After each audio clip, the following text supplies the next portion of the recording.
Welcome back, everybody, to yet another episode here on the O'Shea Vlogcast channel. I do apologize for starting the show rather late. I do got a little Negro in me, so I fell asleep. Okay, and this is the reason why the show is starting a little late today. But nevertheless, we're going to go ahead and rock right now, and the other brothers will be joining us. And today we're talking about our UK Black Manosphere podcast. You know, we do it every Saturday here, and we're talking about police harassing brothers in London. Does it happen over there in the UK? And right now with my boy King Riches so far, we waiting on the other people to come through. What up, King Riches? Yo, what's going on, O'Shea? What's going on? What's going on? I'm here, man. As always. Yeah, man. And my bad for falling asleep, man. My girl sent me a twerk video. Say so no more, man. Say no more, man. We already know. I'm like, next thing I know, nigga, I was woke. I was asleep, nigga. I overslept, nigga. But anyways, Yeah. we on right now, man. What's going on out there in the UK right now, brother? Hey, you know what? The weather is actually pretty damn good, bro. Like the sun's out, all the white people, all the white dudes taking their tops off because they feel the heat differently. You know what I'm saying? But it's pretty good out here, man. I'm just working, doing the normal thing, trying to be great and all of that shit. You know what I'm saying? All right, cool. So let me kind of talk to you about today's topic, man. Today's topic is we talked about a little bit yesterday. That is, because you live in the United States, we all know about kind of like police harassment, how it works. Most black dudes have been pulled over for no reason in America, or at least talked about it. But we kind of want to know, what is the black male experience in the United Kingdom with police harassing brothers, or do they do that at all? Okay. Well, basically, my main experience with police harassment has been in London, and that's like the capital city. Like that's the main city. That's the main place where you would find the highest concentration of black people, black youth, and black males, right? Mm-hmm. And obviously, in areas with a dense black population, it can be very like violent. Yeah, there's a lot of black on black crime. The crime rate can be high, and I think the way the police handle our ethnic group can come across as unjust, right? Me personally, I've experienced police harassment, whereas you fit the description of this person we're looking for, when really and truly me fitting the description was me being black and me being a black male. So I mean, it is kind of the same shit. It's just a different toilet. You know what I'm saying? Like, um, the only big difference I would say between American, police and the police over here in the UK is that the regular police are carrying guns in America. Mm-hmm. In the UK, the general normal police that you see walking around, he doesn't have a gun. You know what I mean? He doesn't necessarily have a weapon that could kill you. You know what I'm saying? Mm-hmm. If the police stop you while you're in your car, you don't really have the fear that you might die. Do you know what I mean? So I think that's the main difference. A lot of times, because a lot of us know this shit, a lot of times we be talking shit to the police too.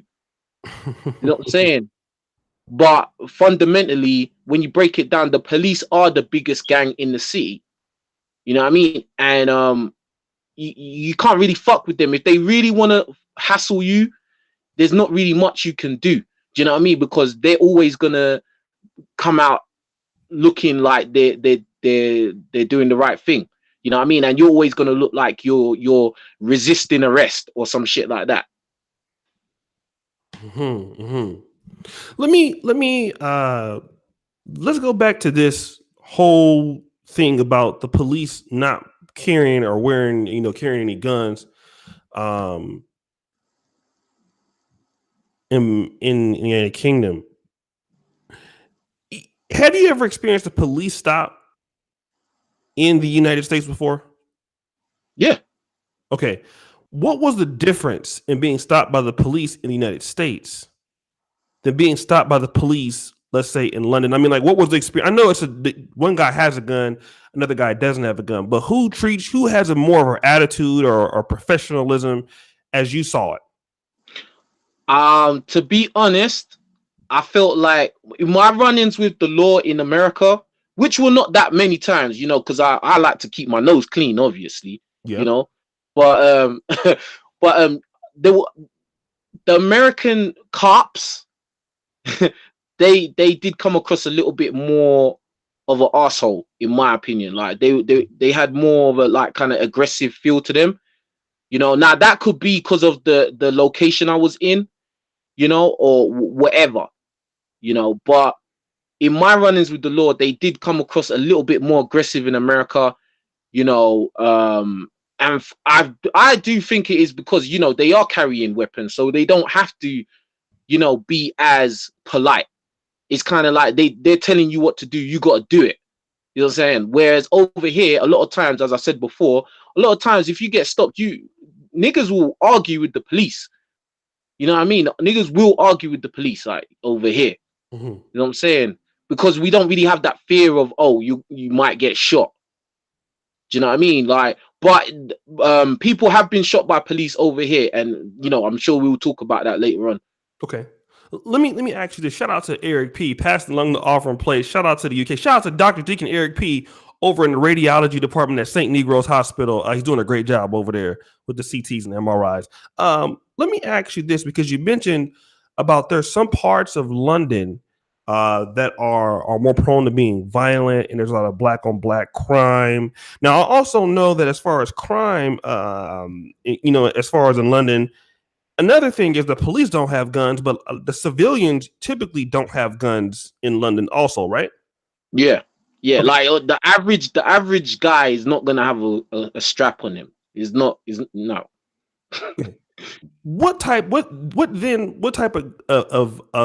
crime? First of all, before we get into the crime, what are the more black dangerous areas in London? What parts of London? What specifically? Yes. All right. There's Brixton, Okay. Peckham, places in East London, places in West London, Northwest London is very notorious for being a dangerous area. Is it like Edmonton? Yeah, that's North London. Yeah, Tottenham, Edmonton. A lot of things go down in these areas, and a lot of things go down, and it doesn't get reported. Okay. Do you know what I mean? A lot of things happen that the general public do not know about. You know what I mean? So, yeah. I mean, to be honest, it doesn't really make sense to say specific boroughs in London. London in general, anything can happen anywhere. Do you know what I'm saying? So it's not. You're not living in the countryside. It's not like the city of London. We're not drinking tea and eating biscuits. Like, do you know what I'm saying? It's not like that. Because the reason why I say that is because when I was in America, a lot of people, obviously because they just don't know. Mm-hmm. A lot of guys and Americans think that oh, the UK is all the same. Maybe outside of London it gets more countryside-ish and more traditional drinking tea, but when you're in London, it's a very modern, cosmopolitan environment, Mm-hmm. and it's got hoods and good. It's got good parts, and it has very bad parts, and it's got really bad parts Okay. that you don't want to be just hanging around there. Like someone will approach you. You know what I'm saying? So that's how it is. Let me ask you this. I know Marlon's just came in, but let me ask you this. Um, with respect to the types of crime, I mean, obviously, if you would compare London to someplace like, Los Angeles, the type of crimes that go on, and let's say some of the more black areas, let's say, we used to be Compton, Inglewood, Watts, South Central LA. I mean, you're going to find a lot of violent crime, outside of like, heavy drug trafficking, and then obviously some violent crimes there. What kind of crimes do you see with respect to black on black crime in these areas without gun violence? Knife crime. Okay. Knife crime. And the thing is about knife crime, with what I think is a little bit more um scary, you could say, because obviously a gun crime is like really bad in terms of, you know, just a fatal attack on somebody. But knife crime is kind of more scary because that means you had to actually walk up to someone and stab them. Yeah. Do you know what I'm saying? And Yes.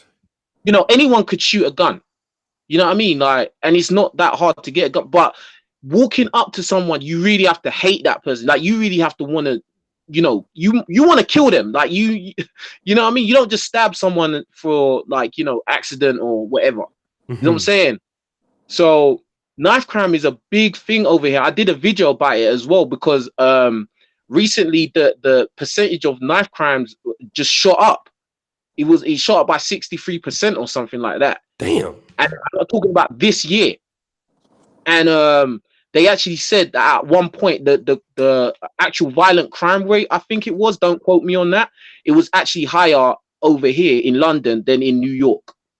Murder rate, murder rate. The murder rate, yeah, that's it. The murder rate was higher in London Mhm. than in New York. And let me ask you this: is this because in London, and I'm going to go to Marlon, but in London, blacks are not really so much high percentage of the population. I mean, there are a lot of blacks, I think, in theory, but in comparisons to the rest of the city, there are not a lot of blacks here in London. But are you saying that the crime that's going rampant is being a lot of it being performed by blacks?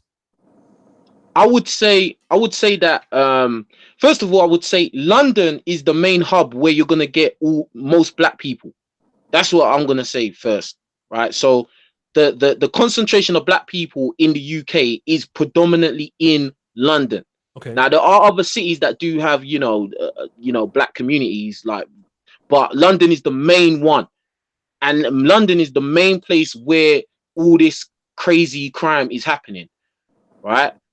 And yeah, like I to be honest, I do believe that a lot of this crime is black on black crime, so it is being perpetrated by black people. You know what I mean? Against other black people. Do you know what I mean? To be honest, I'm not really worried about what's going on with the other races in terms of their criminality to each other. That's not really my concern because I'm not a part of their community. Do you know what I mean? And not to be funny, the likelihood of a white person or Asian person performing some kind of crime against me is low in comparison to another black person doing crime against me because it's already happened. So you've experienced this crime before, yeah? Yeah. Okay, well, let me do this. Let me go to Marlon real quick. We'll talk about that if you don't mind talking about. I don't know how what happened, but let me do this. Let me bring on brother Marlon, man. Marlon, welcome to the show, man. Sorry again. I know like a nigga was late. You know, what I mean, I was watching. I had some porn. Girls sent me some of these twerk videos, man. In fact, she's from London, so just saying. Shout out to London for that ass. But let me Was ask she you, white? man. What'd you say? Was she white? No. She done been to Poland like 6 times. Okay. Yeah. Had to, you Hotep, got Hotep. Hotep, brother. I'm just saying, woo, boy. But Marlon, man, welcome to the show, brother. You know what I'm saying? My bad for being late. You know what I mean? But That's all good, man. It's all good. yeah, man, the white man is is holding me back, brother. But let me talk to you about this whole London thing, man. This crime that's kind of going on out there. What's been your experience with encountering the police as a brother living in the United Kingdom? Sorry, repeat that. My phone played up. Sorry. It's the white man, brother. It's the white man, Hotep. No, it's going in, boy. What has been your experience With the police, yeah? Yes. For a very bad one, I'm not gonna lie. Very bad one. It started with stop and search. As usual. Do you understand? So my hatred of the police started from there. Do you understand? But the more I got into criminality, is the more encounters I have with the police. Do you understand?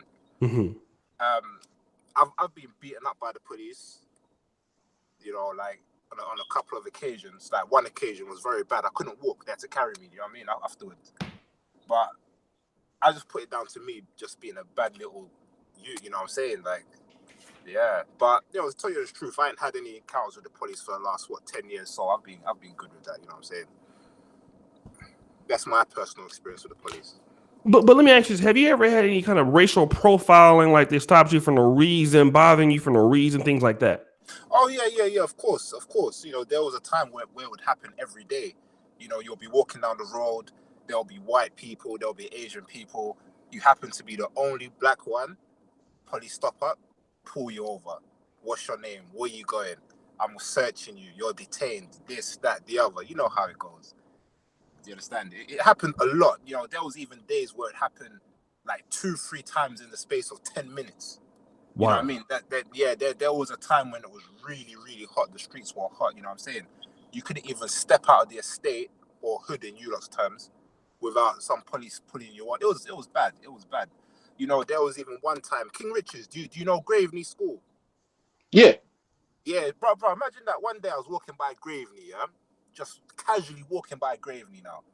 You know, back in the day, they had the meat wagons, the big one, bro, with the bully vans. No, not the bully van, the big one, bro, and had the cage at the front. They could put the cage over the windscreen. You know them big ones, bro. Yeah, they what? That's like carnival type shit. Yeah, them ones, bro. I was walking, yeah, minding my own business, bro. Something told me look to the right. Just look to the right. So I looked to the right. I see one of them right in front of me, bro. Police jumped out. Oi, fucking stop that, bro. I ducked out, bro. I just ducked out. You know where Tootenbeck Common is? Yeah, of course. Yeah. I ducked all the way to Tootenbeck Common. You know what they done? They put the van on top of the grass, bruv. You know, these times they don't really drive on there, bruv. They put the van on top of it, drove through the common, bruv. When they caught me, they fucked me up good, bruv. They fucked me up, bruv. Trust me, bruv. I know the first thing they did to you, they spear tackled you, bro. That's the first thing. Yeah. And they bro. bruv. And they sprayed me with the CS gas and they took out their crunch and started busting up my legs and shit. Yeah. They used the kosh. They used the kosh to flick out kosh. Yeah, bro. That thing that can break your bones. That can break bones. That kosh, you know. Yeah. Hit me on my knee, bro. They kept on hitting me on my knee with it and start punching me and shit, bro. And then obviously we put a complaint in, but you know how it goes, bro. No evidence in it, so they got away with it scot-free, bro. Yeah. You know how it is, bro. You know how it is out there, bro.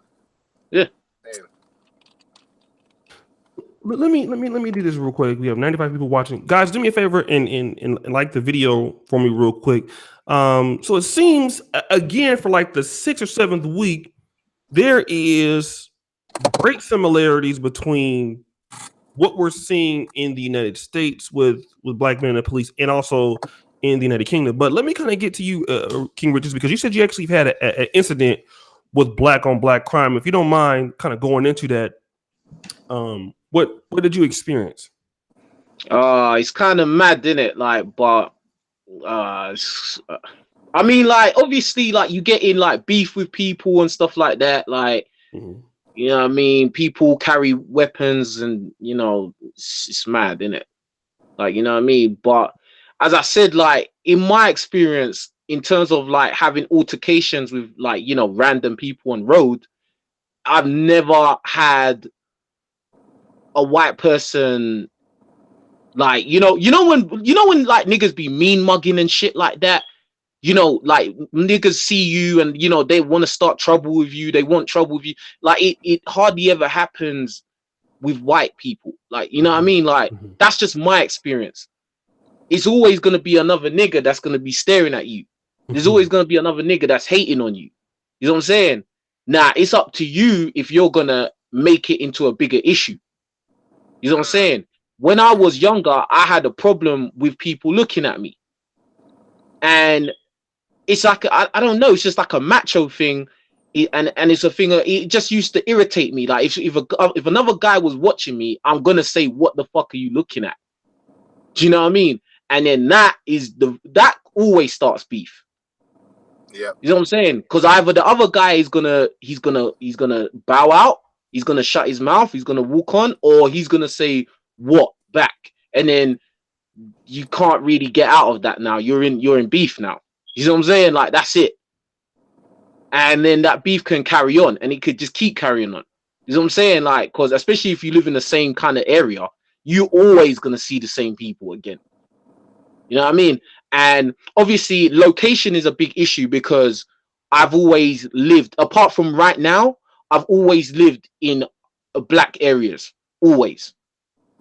You know what I'm saying? So I don't really want to go into specifics of like, incidents, but yeah, most times I can confidently say that most times when young black boys have some kind of criminal thing happen to them Mm-hmm. or have some kind of criminal incident, it's usually dealing with other black people. Mm-hmm. That's just my take on it. Like, you know what I mean? And I know a lot of people that they've been stabbed or, they've had a gun pulled out on them or they just been robbed and shit like that.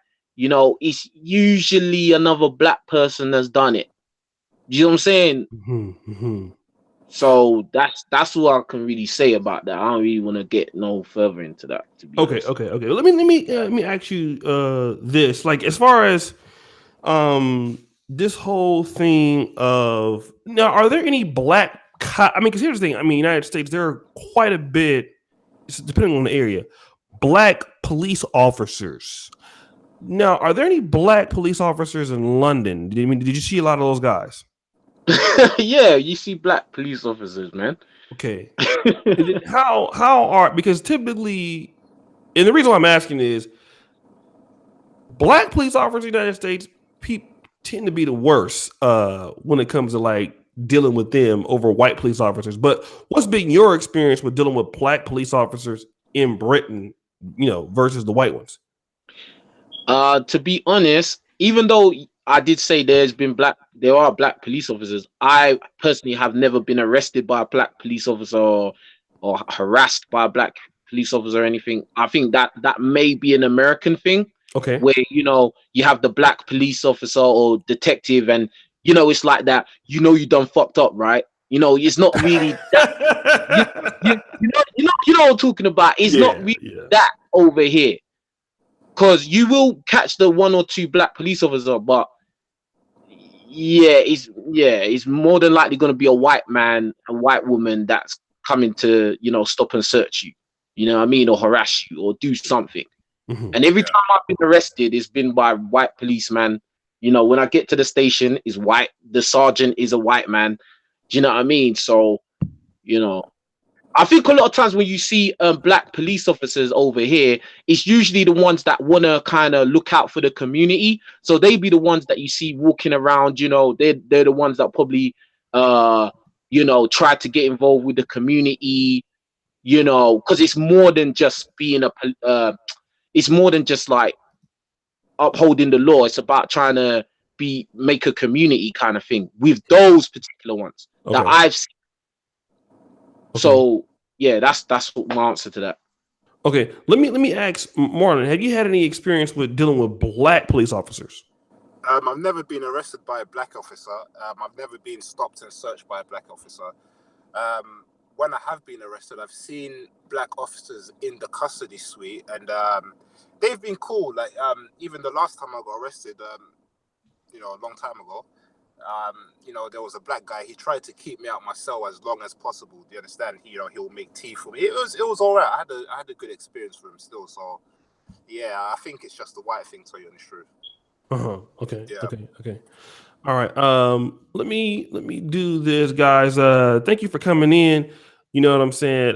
24 minutes in, guys. Do me a favor and like the video. I appreciate you, brothers. We're here with our United Kingdom crew. We got a later show today because I was a little bit busy earlier. But let me kind of talk about this. I want to get to this whole part because when you look at these areas where these blacks are living in, Peckingham, I've heard about, East London, I've heard about Northwest London, I've heard about Edmonton before. Shout out to Mr. Grandeur, Lex Steel 13. Now I've heard that in East London, I'm not sure if that's the right area, but a lot of your Africans are coming in to this part of London, immigrants. Yeah. Are the immigrants that are coming over to selling in these parts, are these people causing, do you feel that they're causing more problems in these black parts of London with the crime? Is it could this be attributed to a lot of the African immigration, or is it like the black Londoners who were like maybe first or second generation or second or third generation Londoners kind of caused the problems? I wouldn't say they're the main cause of the problems. I think increasingly they may be, but especially maybe in the 90s, I don't think they were. It was predominantly the British blacks that were causing a lot of the problems. As time went by and as immigration increased, you did see an increased crime rate from them. But I think, to tell you the truth, a lot of them were involved in more violent crime. Do you understand? Do you understand what I'm saying? It's like I don't know. Like, for example, you 2 times, they will stab someone 10 times and shit like that. You know what I'm saying? Damn. And then it got to the point where you would have beef between the British blacks and then the Africans that came over. So the classic beef would be like Brixton and Peckham. Do you understand? Both of those areas are in South London. Brixton is predominantly Jamaican. Peckham was predominantly Nigerian and some Ghanaian. We say Ghanaian, King Richard's Ghanaian a little bit, innit? Yeah, a little bit, but it's predominantly Nigerian. Yeah, but that's the thing. Like, because I grew up basically round them bits in it, yeah, and it was mostly the ones that were most active was mostly Nigerians, but it was Nigerians and Caribbean as well. But with Brixton, it was more solely Caribbean, really. Yeah, like Caribbeans, yeah. But then from there you had Woolwich. Those were the Somalis as well. So they were going hard as well. So they were. That was like Woolwich is a hotspot. Like, that's a dangerous place. Like, there's certain places. If you go there, something the chance of something happening is high. You know what I'm saying? So go on, Marlon. Anyway. So but now I think it's just all spread out. People are mixing now, and it's just spread out. So you see crews.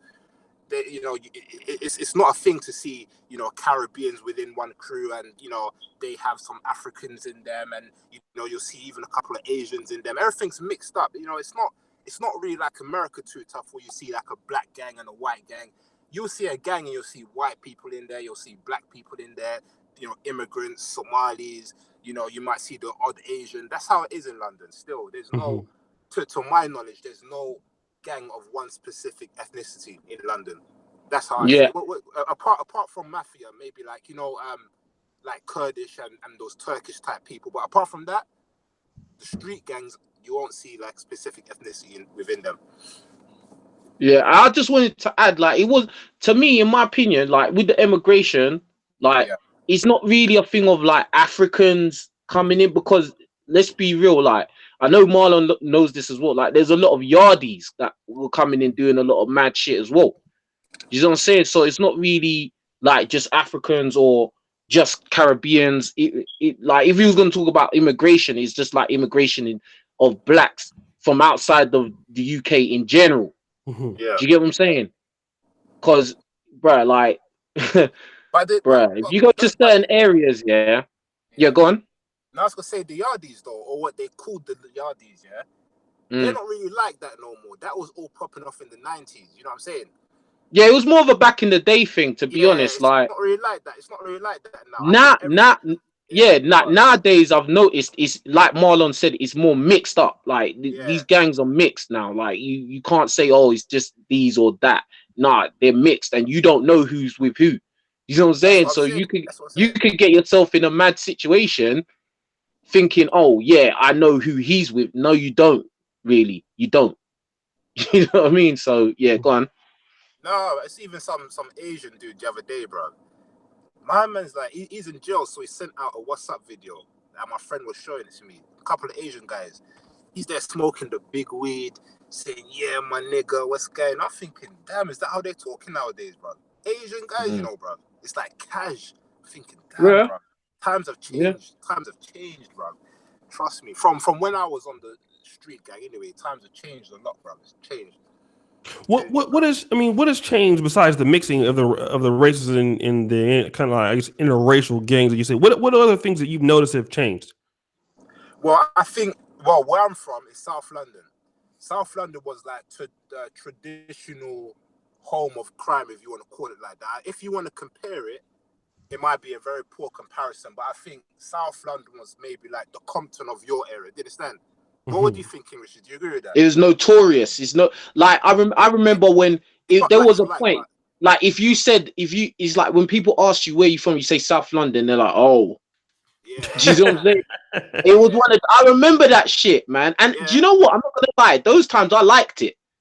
Do you know what I mean? Us man like that shit. Like, like don't fuck about, innit? Like, you know what time it is, innit? Like, you know what I mean? Like, you see, like when we're in jail, bro. It's like where you from? It's like South, bro. Instant respect, bro. Yeah. Like, because a lot of shit goes down, innit? So like people know that, like, raw, like he's from a rough part of the city, innit? Like, you know what I mean? Yeah, but what to answer the question, what I think has changed in regards to South London, I think there's a lot of gentrification that's gone on. The crime rate has gone down. You could walk through South London with ease now. You know what I mean? You won't. Well, there are still some hot spots, but I think it's gone, way down. Another thing that's changed, I don't know about you, King Richards, but a lot of people started carrying, what are they called? What those not bandana? What those things they carry in US? Like the Bloods and Crips, they carry those rags. Yeah, bandanas like red and blue. Bandana, yeah. A lot of them have started carrying that now. They have a lot of these gang signs, like the LA gang signs. A lot of them have that now. Yeah. There's a lot more stabbings, bruv, to my knowledge, because in my day, we would carry like rebor. You know what a rebor is, isn't it? Yeah. Yeah, we would carry a lot of rebors and stuff like that. But we would not even hardly use them. You know what I mean? We had knives, we had all that. But I don't know, bruv. It wasn't like where you from. You're not from my ends. I'm gonna stab you. It wasn't like that. I don't know, bruv. We were more on just making money and just being bad, just making crime, bruv. You know what I'm saying? But nowadays, it's more like America. It's all sectioned off. Like, where are you from? Where, you know what I mean? What ends do you live in? What's your postcode? You know what I'm saying? It's more like that nowadays. That's how I see it anyway. Let me do this. Let me read a super chat from Kai Mighty. NGI. I grew up in Thornton Heath and never had trouble with the police. Shout out to my brother for the 489 British pounds super chat, bro. If you want to come on show, man, you're more than welcome. So let me do this, guys. Do me a favor, get the likes up on the videos. You know what I'm saying? We got a great show today with the London crew. So like the video. Let me also kind of talk about when you hear this. You fit the description. And Kai Mighty, if you want to join in on the show, man, just send me your email. I'll send you a link to the show. The police comes and says, you fit the description. What's the conversation between you and the police officer? Do you tell them fuck off? I mean, like what's the back and forth? Who's that? Go ahead. Who's first? To me, sorry? Yeah. Go ahead, Martin. We'll go. Yeah. Well, obviously, you know how it goes. You fit the description. I'll normally, to tell you the truth, I would usually kick off. Yeah, I would say, well, I don't know what would I usually say. Let me think of the last time. Basically, what I would say is, you just along the lines of you always do this, and how do I fit the description? And then they will say something like, oh, well, because you're acting irate. Now we're thinking you're hiding something, therefore we're detaining you for a search. And then I'll say, well, you're not searching me. And then they'll say, oh, well, you know what? Now you're being aggressive. You know what I mean? And the minute you even move your hand, they interpret that as if you're going to attack them. Then they jump on you. And bro, the senator is here. Senator of Truth. Well, go on, bro. You good? And, bro, sorry about that. Yeah, keep going. My bad. Yeah, bro. It got to the point where sometimes I would have scuffles with them. You know what I mean? Because they just make up anything just to search you. You know what I mean? So there's nothing you can say to get out of it. No matter how intellectual you try to sound, you are not going to get out of it. Once they've got their eye on you, it's going down. You know what I'm saying? So you just better hope it doesn't happen with armed police. You know what I mean? So let me just ask you this: they don't have any guns or anything like that, right? So what happens? Like, when do the police come? Because, like, in the United States, police got all type of guns. Like, they got guns, shotguns in the car. Like, police in America will fuck you up. It's just getting better now, but 10, 15 years ago, you fuck with the police, man, they'll take you for a ride. You know what I mean? Like, that was. I could imagine. Oh yeah, they take you for a ride, but especially like in the 80s and 90s, they'll take you somewhere off to the river or something and beat your ass and drop you off somewhere in the wrong. Like, that used to happen to my cousin as a Crip. They would take you, get him back in the car, beat him up, and drop him off in the neighborhood and drop him off in the blood neighborhood and drive off. You know what I mean? Yeah, that's how ruthless it is. If they knew you were a Crip, they'll beat your ass, fuck you up, and then drop you off in the middle of like Looters Park somewhere where you know that you shouldn't be. And then and let you fend for yourself. You know what I mean? In enemy territory. Fuck the American police, bro. You get me? Like, that's how I say it. No, it's true, bro. It was shady, man. Like, fuck them, man. Because you know what it is, bro. The way they move is different over there, bro. You watch the videos; they're too aggressive, bro. But that's what I'm saying. Like, I remember I was at a house party in America. And this is on college campus, and obviously the party got a bit mad, whatever, and the police came, and the way the police was going on, like we're all college students, like, you know what I mean? Obviously, yeah, maybe drinking, blah blah blah, but they came in like they was on a drug bust or some shit. Yeah, do you know what I mean? Like, and it was mad, and like I remember I was just like, yo, like, we're just having a party. The dude was like, what, you want some? And I was like, oh shit. Yeah, like, I was shook, bro. Like, you know what I mean? And then they was like, oh, where you from? What you doing here? I'm like, I'm a student here, and they was like, oh, why'd you sound like that? I was like, I'm from England. And then they was like, oh, so you think you're better than us? I was like, oh my days, like, this dude just wants beef, like, you know what I mean? Like, bro, that's how they go on, bro. I remember there was some I don't want to go off topic, but we knew some American guy here, bro, some big fanatic youth, bro. You get me? Bruv, it's like, I don't know, he's just too brash, bruv. So we put it on him, bruv. He's like, what? Well, I don't care, man. I'll fuck all of you up. It's like, what, bruv? We'll fuck you up now, bruv. You get me? That's how we were to this American anyway. But, I think Americans are like generally. But yeah, back to topic. In regards to the guns, you have a certain group of police who do carry guns. Do you understand? Yeah. So if you're if you're in central London, you usually see them in red cars or red vans. Yeah, if you're in other places of London, then what happens if there's a gun incident? Then what will happen is once you call the police, they will send the armed police. The normal police, they're not allowed to respond. So the ambulance is not allowed to respond. Normal police are not allowed to respond until the armed police they clear the area or they make everything safe. You understand? Yeah, the armed police will only come like if suspicion of like gun crime or terrorist like type shit.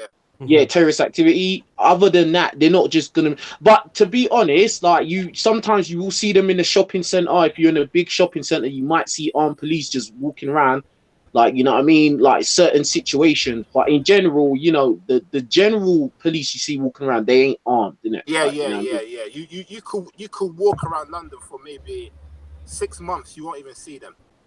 You know what I mean? It's just but they pop up. They pop up, bro. I got I don't want to go too much into it, but the night I got arrested for that whole thing I was telling you about, it was by them, bro. It was by them. They were driving past casually, bro. And we were doing something anyway, and I'm not going into it, but anyway, it was them, bro. You know what I'm saying? Guns got pulled out, helicopters came. Bloody hell, bro. It was a whole nother issue, bro. But yeah, bro. You have to watch out for them, bro. You know what I mean? They might put something in you, bro. Yeah, and the thing is, this is what I was gonna say. Like the last, there's been incidents in recent years where the police have killed like guys, innit, black dudes, and they have, it's turned the city upside down, bro. Yeah, you know what I'm saying? Like last time, right before I came to America, I think it must have been 2011 when they shot that boy in North London, innit? Oh, what, Tottenham, yeah? Tottenham, when they shot that boy in Tottenham, and then that's when we had the London riots, bro. Hold on, which one? Which one? It was Jack Duggan case in Tottenham. Sorry, what's his Yeah. name? It was Jack Duggan from Tottenham. Yeah. Was the riots caused after that? Yeah. Yeah, Yeah. It was right after that. Okay. I remember that specifically because it was right before I came to the States. It was right before. Okay. Has anyone got shot since? Bruv, I've been in America, bruv. I don't know, bruv. Like, you know what I mean? The only people who have been shot is the ones who were causing the terrorist attacks in London. Yeah, but that's different though, isn't it? I mean, they had straps on them, so yeah. Well, one of them. I had one of them. Yeah. But remember the other incident where that man got shot in Oval. Do you lot remember that? Yeah, I remember that. Oh yeah. His name was called Jimenez on the train in. Yeah, they thought they thought he was I guess they must have thought he was a bomber or something. Bruv, they knew he wasn't no bomber, bruv. Okay, let me tell you something. You see when the story came out, yeah, they said that he was wearing a puffer jacket, and they thought he had a bomb underneath the jacket. You know what I'm saying? But when the video came out, he was actually wearing a vest, bruv. You know what I'm saying? So when they chased him down the escalator, he sat down on the train. Yeah, I think it was 5 or 6 police officers came in. Yeah, one held his arms down, the other one took out the strap and shot 11 times at his head, bruv. Yeah. I remember that. Yeah, bruv. One shot missed, and all 10 bullets went in his head, bruv. You know what I'm saying? And then what happened when they done the investigation? Bruv, the police got off scot-free, bruv. Yeah. What kind of maniac here is gonna shoot someone 10 times in the head, bruv? 1 or 2 shots are good enough. You know what I'm saying? But from when you're shooting man 10 times in the head, bruv, I don't know if that police officer's depressed or he's crazed or he's mentally ill. And the thing is, the armed police, they're not carrying handguns, bruv. They're most likely carrying rifles. They carry Glocks and MP5s, bro. Yep. Well, wait, the last armed police I saw was probably last week. Yeah. They had the big thing on them, innit? It was not no. It was not no MP5, bruv. The MP5. That's what they came after me with, bruv. Yeah, I know, bruv. That's what it is. The MP5, bruv. Yeah. Yes, bruv. Mad, bruv. Let me before we go to a Senator 2, let me just ask real quick. Is there something called a Windrush issue? Like, yes. Okay, let's. Who knows about that? Let's go with Senator 2. Let's talk about that real quick. All right. So basically, what a Windrush was there was a bunch of boats that came over here to basically import people from the Caribbean. I'm not sure if it's Africans, but I know the majority Caribbeans, and I think also some other I think Indians as well. I could be wrong, but I think it was mostly black people. And it was in the 1950s. They basically came on ships, and what happened was after a while, as they assimilated into society, when they did the work, they were coming into certain public sectors like firemen, nurses, all kinds of stuff you would expect in the public sector in work, like blue collar jobs and things like that. And what happened is, I think some of the documentation of these so-called black people who basically integrated, the documents were, I think they were destroyed or they were basically taken away. And what happened is basically all their rights in the UK was taken away from them. Some of them end up homeless. Some of them wasn't allowed to have jobs. Some of them got deported wrongly, various things of that nature. So that's really what their Windrush thing is. And now what they've done is they've done I think it's like a day for a Windrush. I'm not 100% sure, but the thing that takes the mick about this is if they are doing a public day, how come it's not a public holiday? That's what I want to know. But it is what it is. That's basically what the Windrush generation is. What's really going on about. So that's really what's up. And basically to do with the Commonwealth. Sorry, to do with the Commonwealth as well. But yeah, go on. Let me ask you this: have you experienced any police interaction, both positive or negative? What's your interaction with the police in the United Kingdom? Personally, me? Yes. All right. So with the United Kingdom, right? I've only had only two problems with the police. All right. That was one time where I was in a place called Morden, and I was basically going to college. It was something, it was basically a college when I was really, really young. And what happened was I went to the station. I think it was Morden Station, because I was going to a certain college. And what happened is these police officers basically came towards me and said, you basically fit the description of a gang leader. Yeah. All right. So basically they turn around and basically they start searching my bags, whatever. And basically they gave me a yellow slip, and basically that was it. They just told me to go, right? What is a yellow slip? A yellow slip is like a statement that is like basically proof of purchase, but for stop and search. Mm-hmm. All right. And then the second situation, because it's only happened to me twice, because I actually had strategies to actually prevent myself from getting into situations like this. And also there was a time where there was a time where I was in, where was it? Yeah, a train station called Sutton. All right, this is the one that really got on my nerves, right? So I was leaving college, and I got off a station called Sutton Station. Okay, and what happened was I went up the stairs, because this train station, right, allows me to literally take only one stop from my destination. It's like a fast train from, like, say, Sutton to Clapham Junction, right? So instead of me going from the station from my college, I went to the station that allowed me to take the fast train back home. Now, what happened during crossing that platform was I went up the stairs, and there's like a ticket barrier place that leads to another platform, right? And what happened was there was these two ununiformed police officers, and basically they stopped me and basically said that, I look suspicious, right? But the funny thing is I had my headphones in, and they were saying I was looking suspicious because I wasn't looking him in the eye. That's literally what they told me, right? So yeah, literally, it's what they told me. So I was like, okay. And then they basically escorted me down the stairs, and basically they just literally just searching through my bags and everything, and everyone was just looking at me, right? I look like an idiot, right? And I wasn't running my mouth or anything like that. I just basically complied, and I went on a train. But this was when I was really, really young, right? And I was so hurt that actually I was kind of somewhat in tears, because I just felt like I did something that, and I was young. I was like 14 or 15 at the time. I was like, I wasn't doing anything. I just had my headphones on.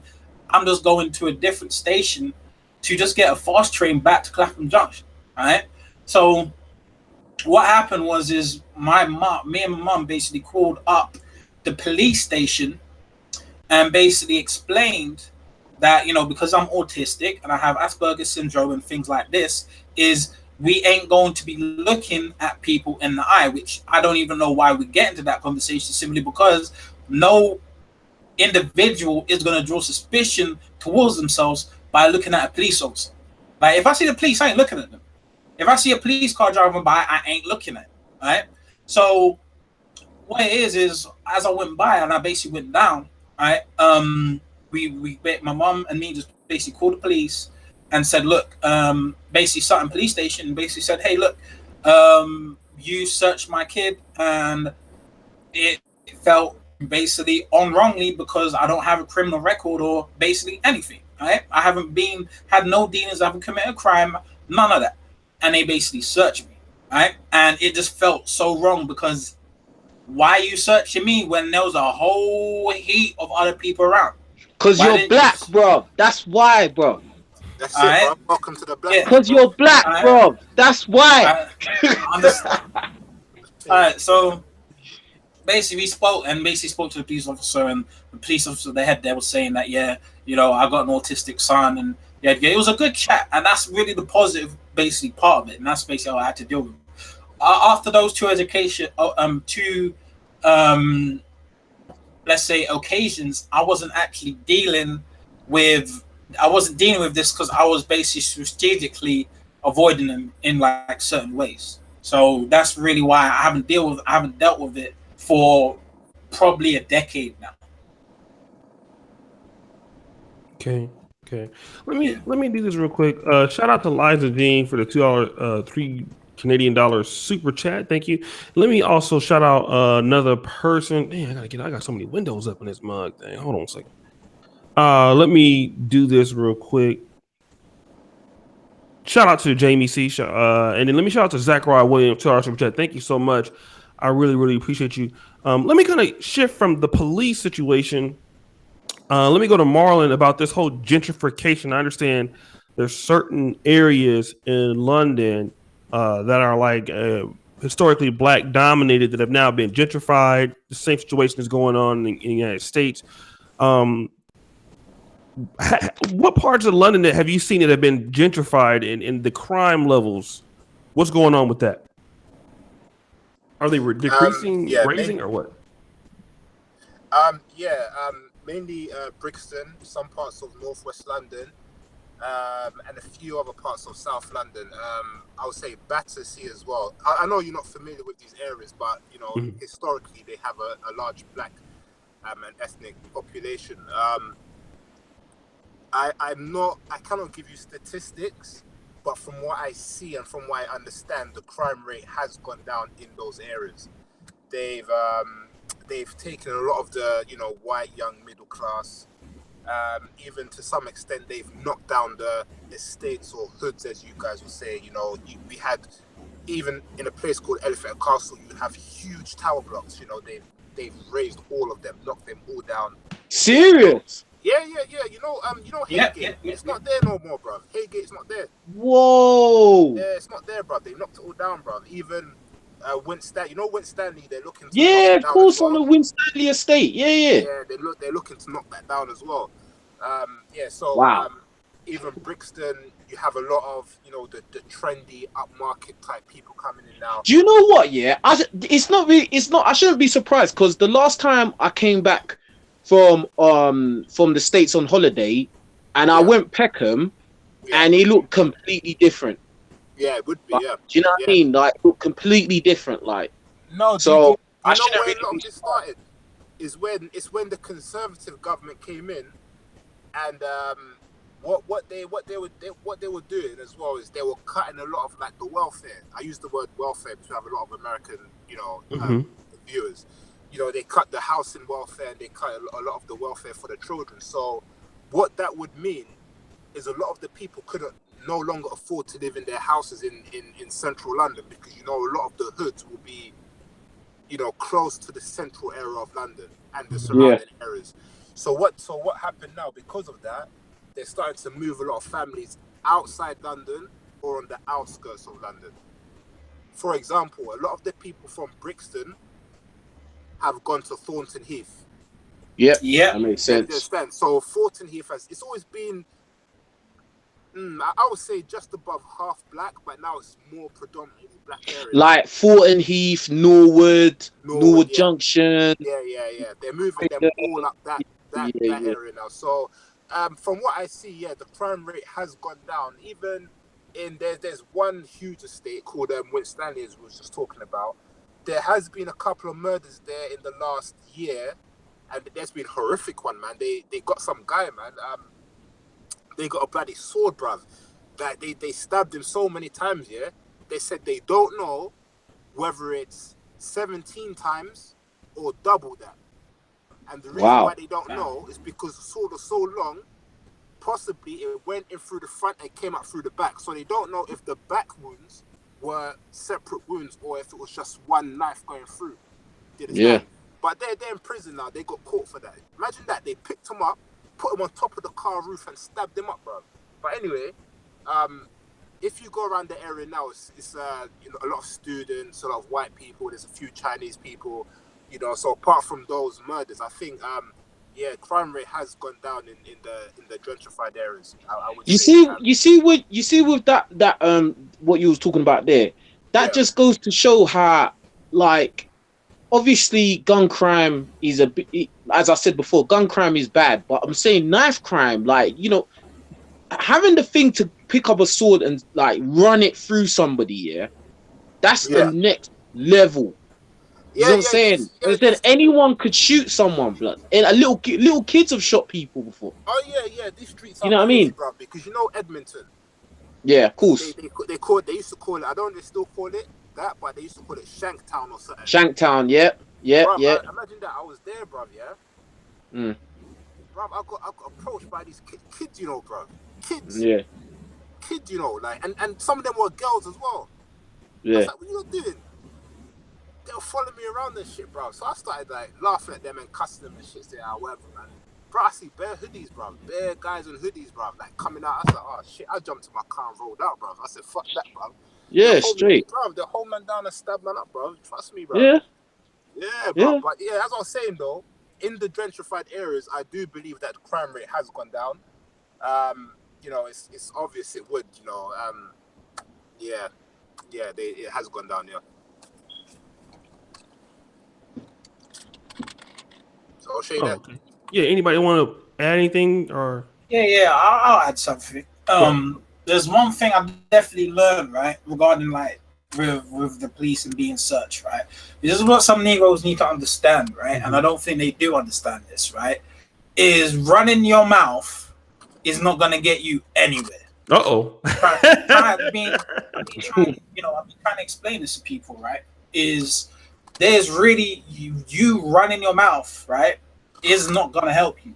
All you gotta do is say the least you can say and get the hell out of there. That's what you gotta do.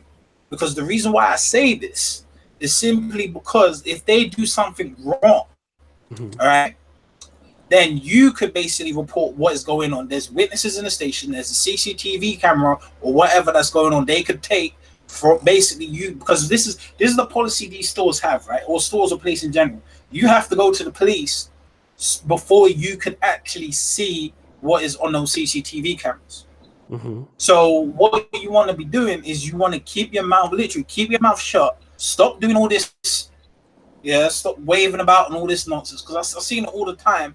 Just comply, and then when it's over, right? When he says something or just whatever he says, just say it in one letter words, literally. So he can't say nothing. So when they're in the so-called wrong, you could basically use that against them and you basically have a better case. Because I know that's someone that someone told me, and I've been doing that, and I literally had no problems.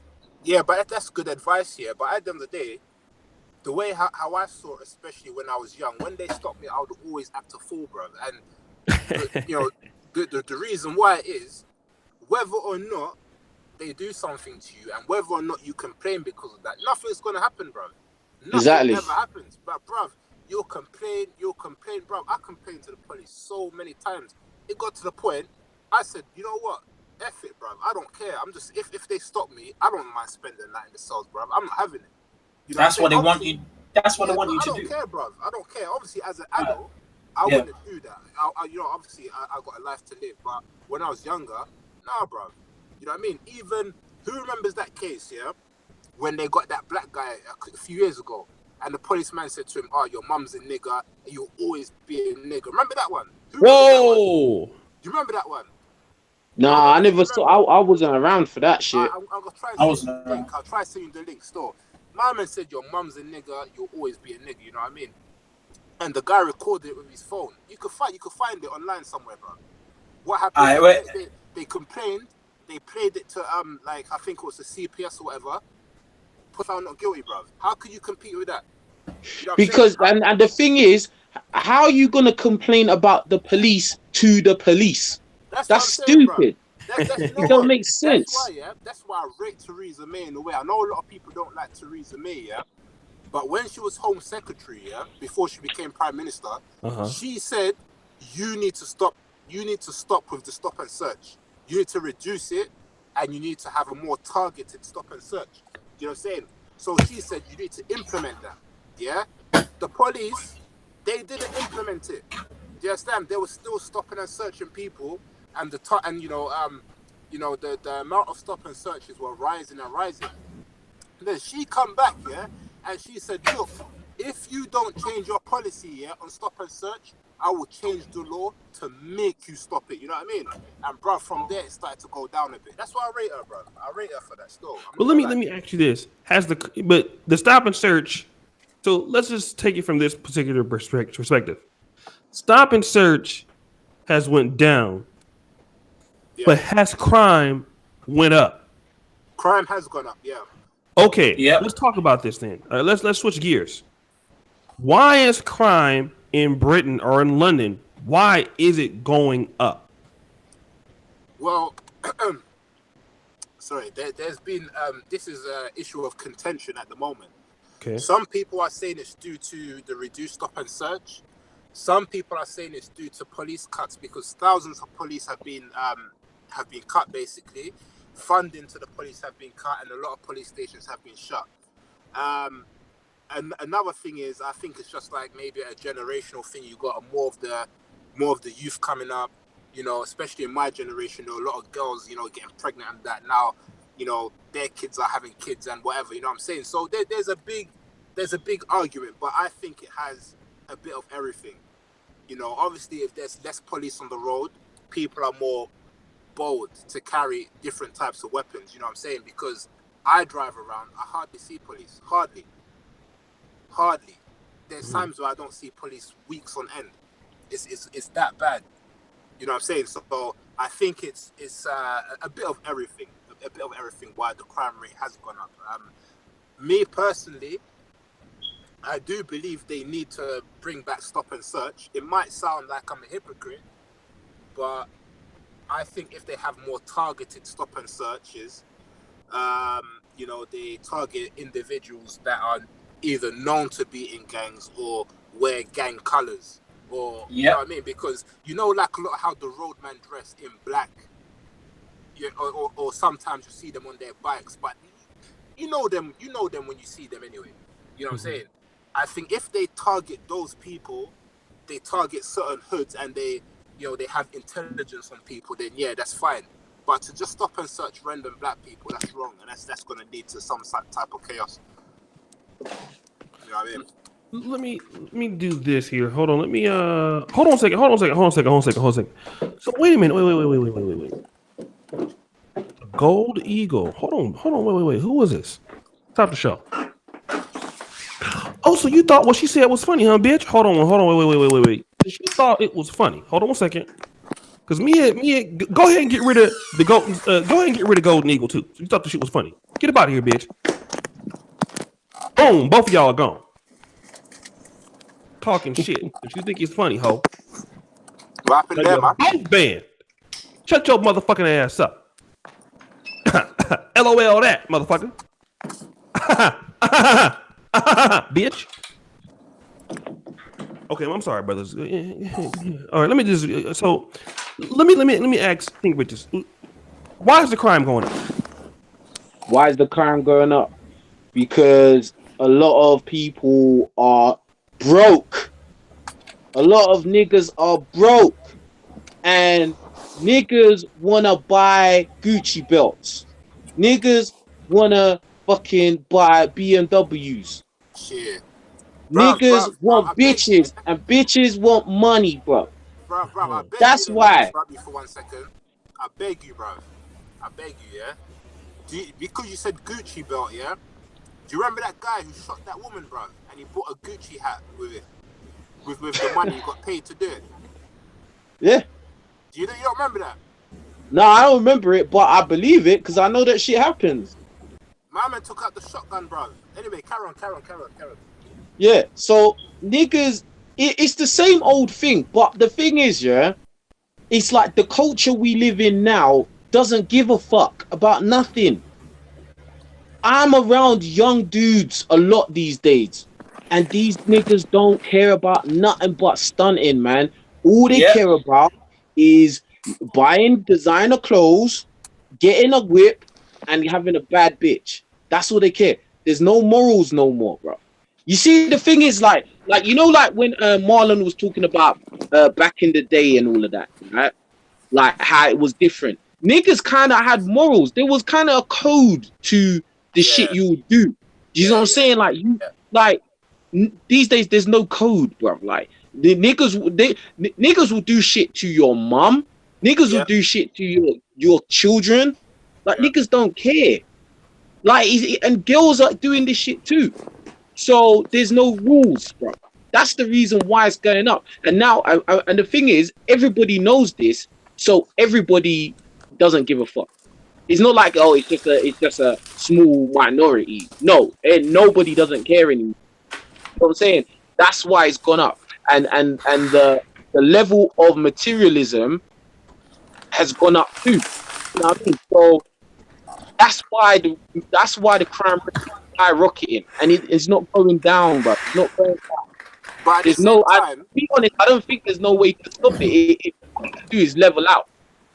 Do you know what I mean? It's always because there's less police on the roads. Don't you think like the gangs have filled that void though?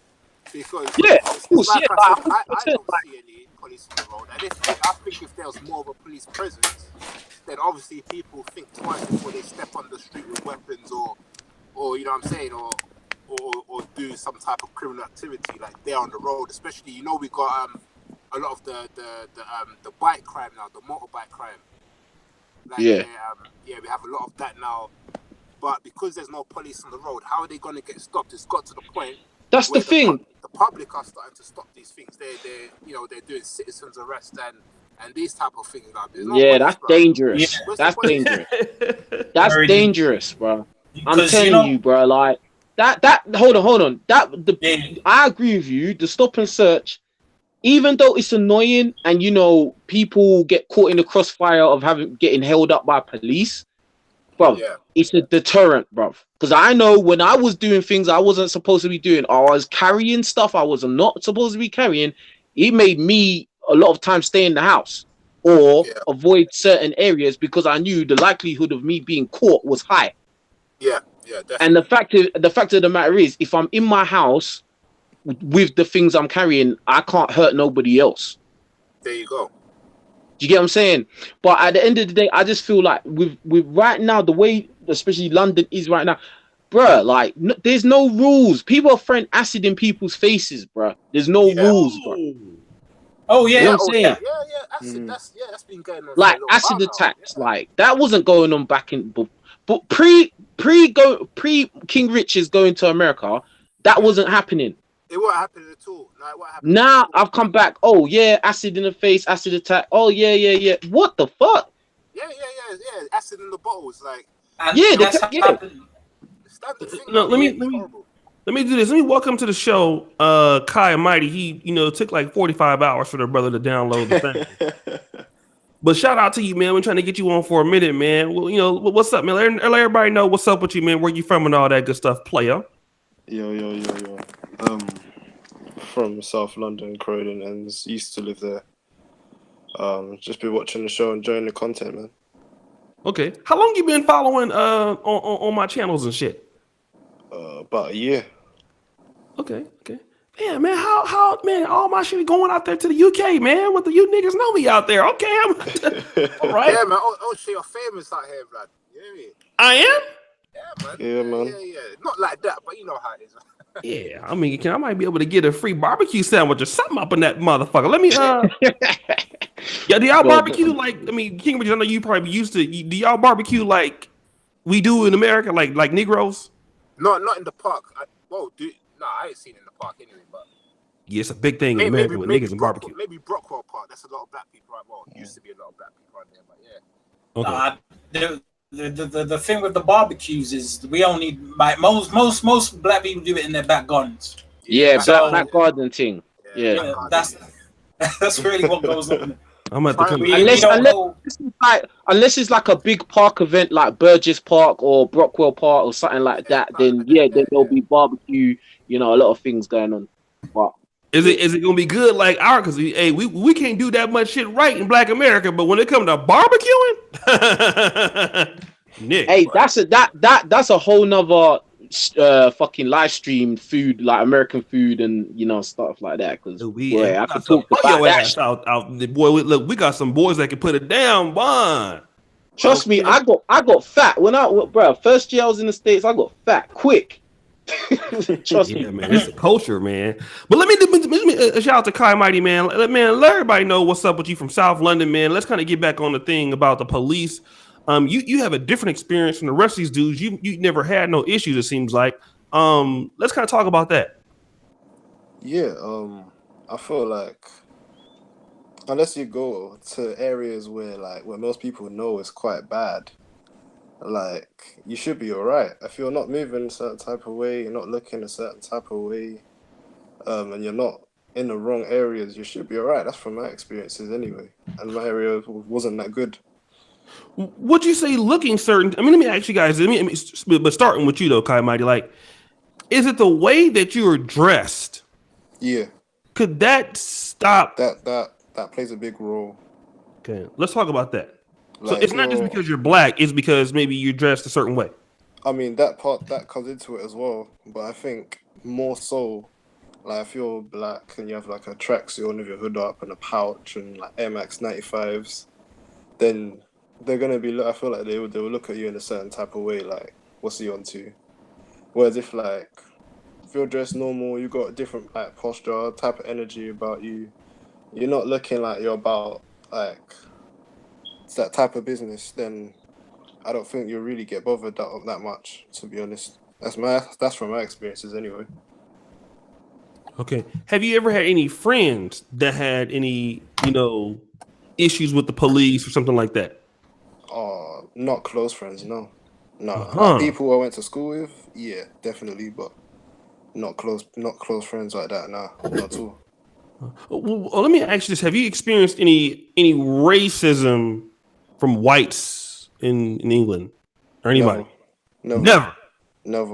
Okay, so let me kind of take the conversation here. Let me ask any of you guys, because he's from South London, which is, somebody told me, it's notorious for crime. Never had any experiences with racism or police. Let me kind of take it further. Have you guys ever had any experiences with racism? Any white British people? Any white people? Period.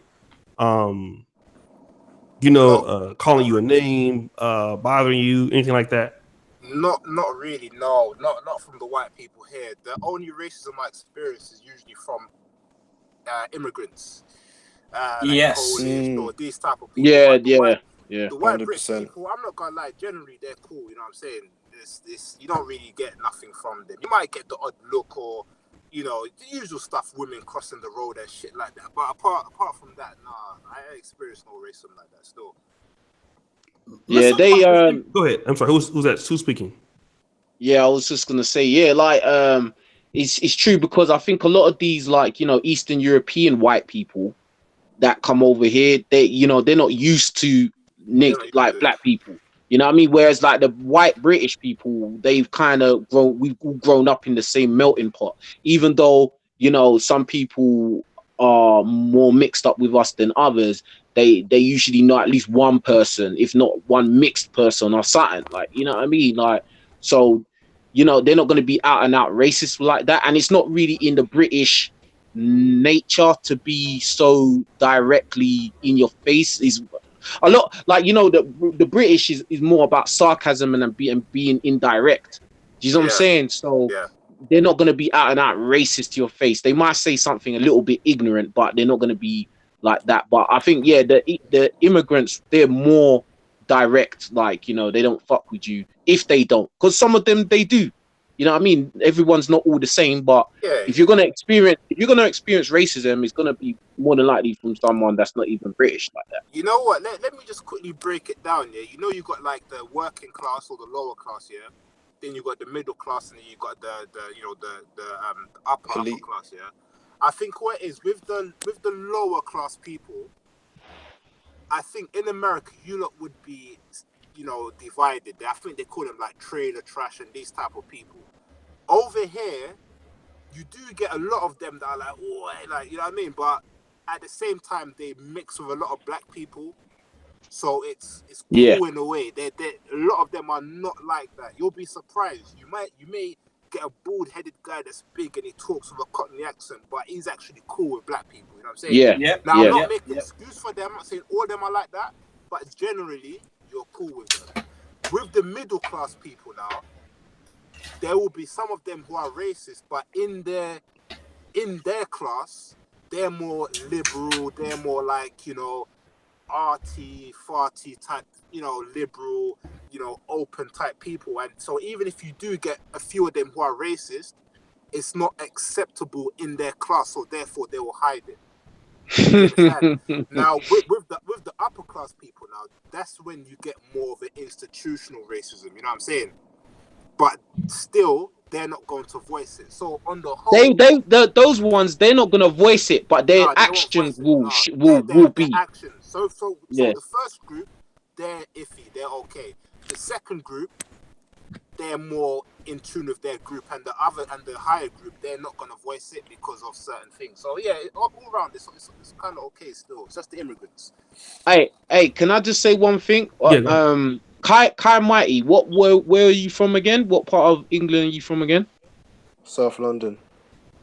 Like what part though? Oh, like Croydon.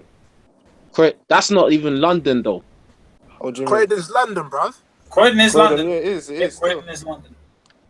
Yeah, That's well, not- like I It's don't not- know, it's not- like it's because not I officially- like when it's I not think of officially London, Croydon, but it's yeah. London. When I think like you lot are right, but when I think of Croydon, yeah, it's like it's not like No, I know what you mean. It's not officially London. Like it doesn't have. it's like you're teetering on you're at the border, bruv.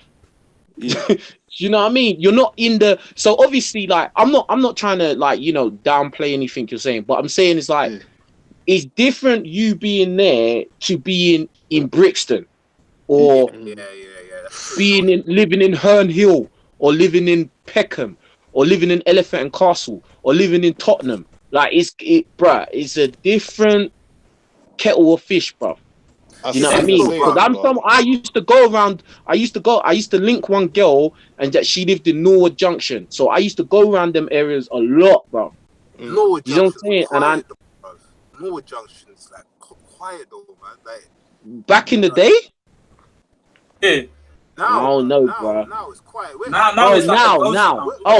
yeah. Well, yeah. I don't know. Where's the Norwood with just houses, bro? There's West Norwood, Norwood Junction. Where's another one, bro? I went around there, it's just bare houses, bro. No buildings, no shops or nothing, bro. I don't know, bro.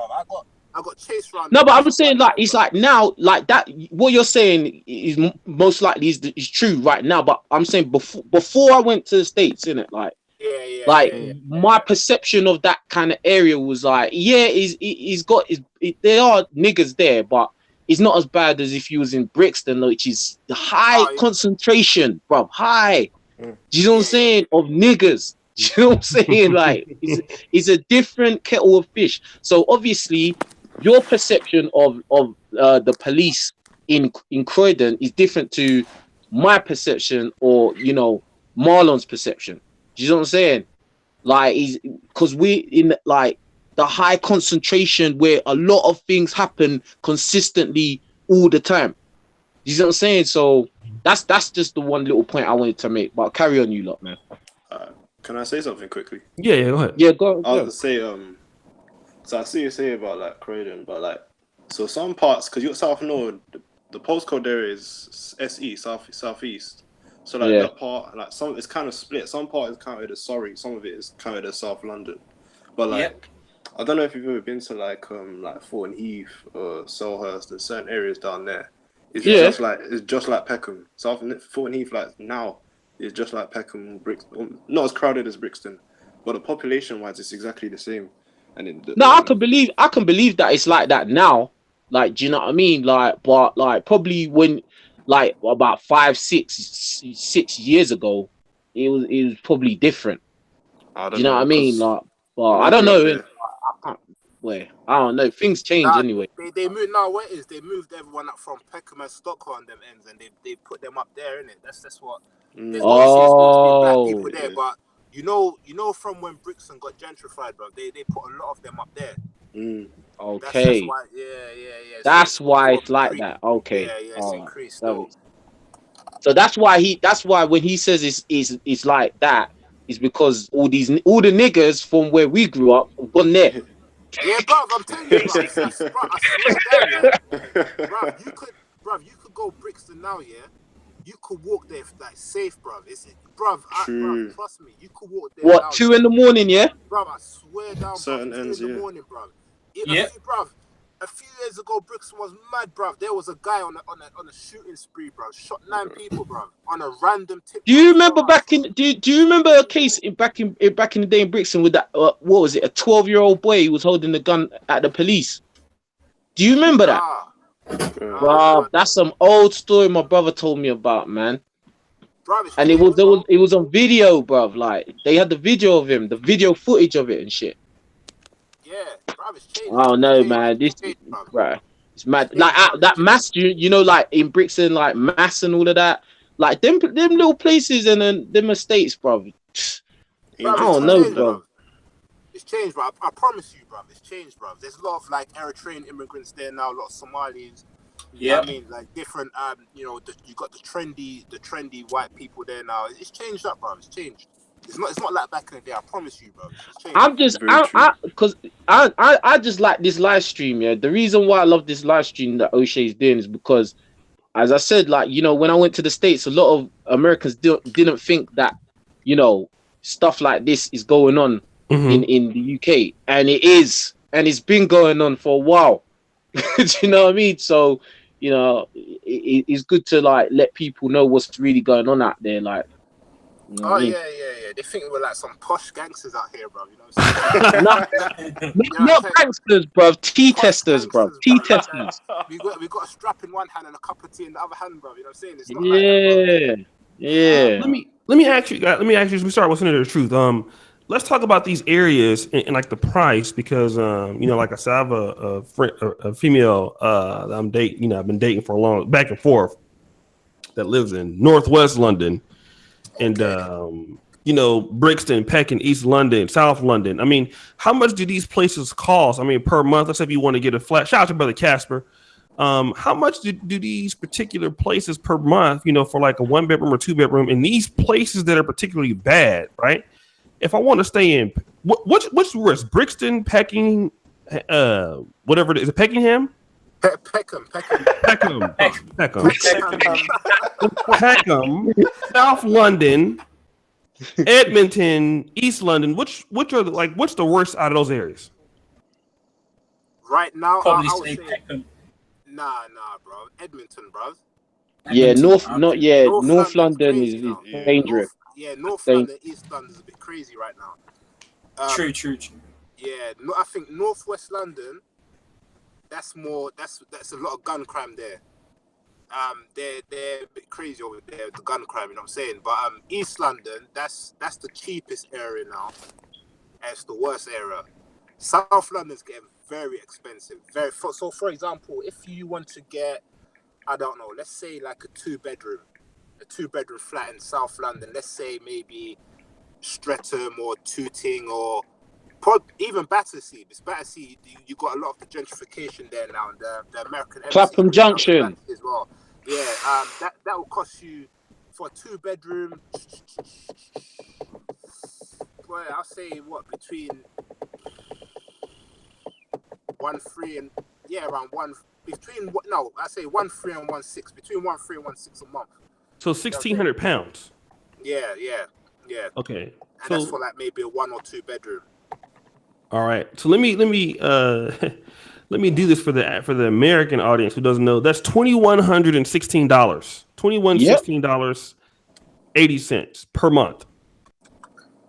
All right. And how much do people make? You know, let's say on average in these areas. You know, if you have a good job, what's your salary?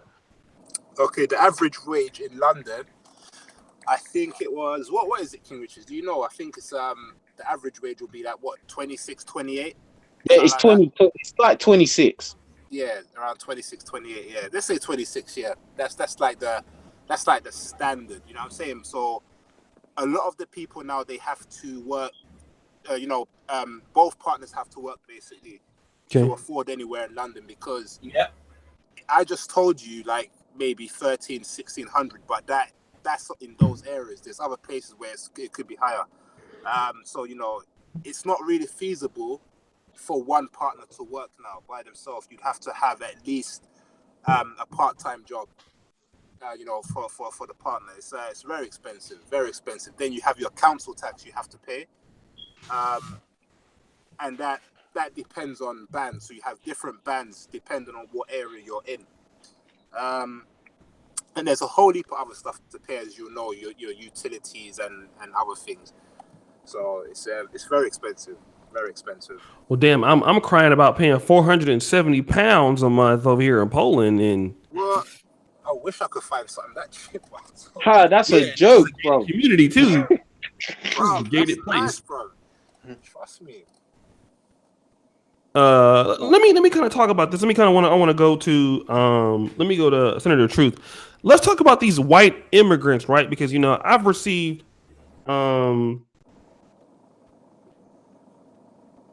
I've received some particular, let me say, racism in Poland. Yeah, and let me see, this is my brother hit me up, maybe trying to get on the phone. Oh, he in Dallas. Okay.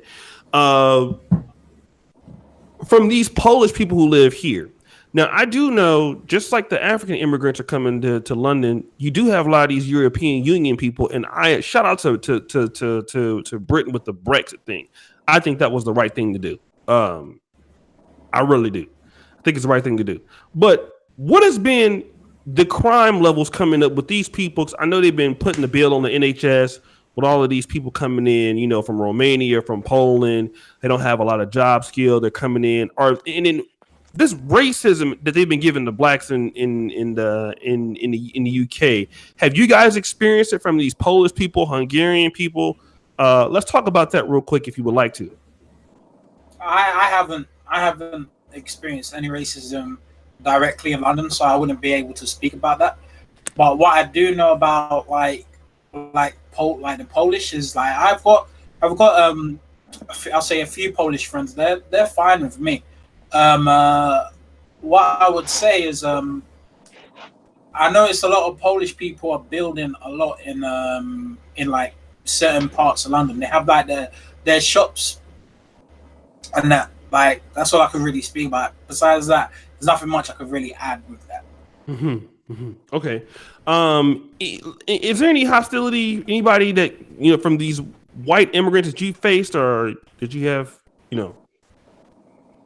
let's say Kai Mighty, any experiences, Marlon, anybody? I don't. Okay. So you wanna go, bro? No, you go. Go on. I don't think there's hostility like that. There's no tension. It's it's not like that. It's not like America where you have tension, but there'll be the odd incidents here and there. Like for example, I was walking and one of them started making monkey noise, like ooh, like that. Are you serious? Yeah. That's a Polish guy. So I was, where I was? I was in Northwest, but I was in Willesden. I was gonna put it on him, but for some strange reason, it's like there was a white man there. For some reason, the white man looks at me and goes, "Leave it." You know them white men speak, "Leave it." Them Cockney voices. Yeah. I was like, I don't know. To me, that was a sign. I don't know if the white man heard it, but he just looked at me and said, "Leave it," like that. So I said, you know what? Let me not even do nothing. But bruv, I was fuming, bro. I was looking for like piece of wood to pick up and shit. I was gonna really do something, but I said, you know what, bro? Let me not even. You know what I'm saying? It's not even worth it, bro. How did you know he was a Polish person? No, I heard him talking, man. He was with his girlfriend. They were walking down the road on the opposite side. You know what I mean? Yeah, they were Polish, man. Bro. You could tell what they look like as well. You know what I'm saying? So but don't get me wrong. There are a good, I cannot quantify how many, but there's a good section of the Polish community who are actually okay with black people. You know what I mean? Definitely. I can't say they're all like that because some of them, I've got quite a few Polish friends. Some of them are good. You know what I mean? I'm not gonna lie, but what I do say is a lot of the racism that has happened has come from them. Do you understand? Oh, they some racist motherfuckers. That's no doubt about it. Like, yeah, bruv, you guys, even on the news the other day, they were saying there's an increase in racial crime in Northwest London. There's what do they call it? What's that thing called, man? That Nazi thing. The swastika. Yeah, the swastika and the That's it, neo-Nazi. There's a rise in Polish neo-Nazi gangs in North London, bro. So you guys need to be careful over there, bro. You know what I'm saying? Especially like Neasden, Dollis Hill, them type of areas. You know what I'm saying? Let me say this about the Polish people, man. Like this, I got some respect for like African American gangs in this part. Like African American gangs, they're not gonna fuck with you for no reason for the most part. African American gangs, at least in California, I don't know about most places I've been to, they're not gonna really fuck with you. They pretty much know who they fucking with. You know what I'm saying? So if you're not really in that lifestyle, they ain't gonna fuck with you. Whereas Polish motherfuckers that I've ran into, like even if you walk outside every week, they will fuck with you for no reason. Especially like it also depends on how big you are. Like if they think that you're a smaller guy, they're gonna fuck with you more. Like somebody like King Riches, I don't know how big you are, tall you are, Marlon, but like I know a dude that's here. He's a shorter guy, and he always gets like they'll try to bully him. But if you knock one of them motherfuckers out, they will cry, call it. I mean, like, you know what I'm saying? And they'll only do, like, some of them niggas is like, there are some punk bitches. You know what I'm saying? I had to, straight up, like, I'm always by myself. And they'll say some shit by when they driving or something like that. I'll be like, Jesus, please deliver one of them motherfuckers to me that, you know what I'm saying? Like, right in front of me, like at a late night where I can just knock their ass out and not get in trouble. I'm like, Jesus. Because one time a dude walked up on me, but he was real drunk. He was just like, I was like, player. You need to back up, player. You need to back up. But have you encountered any like neo-Nazi ones though? Like actual racist gangs, not the individuals, but actual gangs, like racist gangs. Have you encountered any of them? Nah.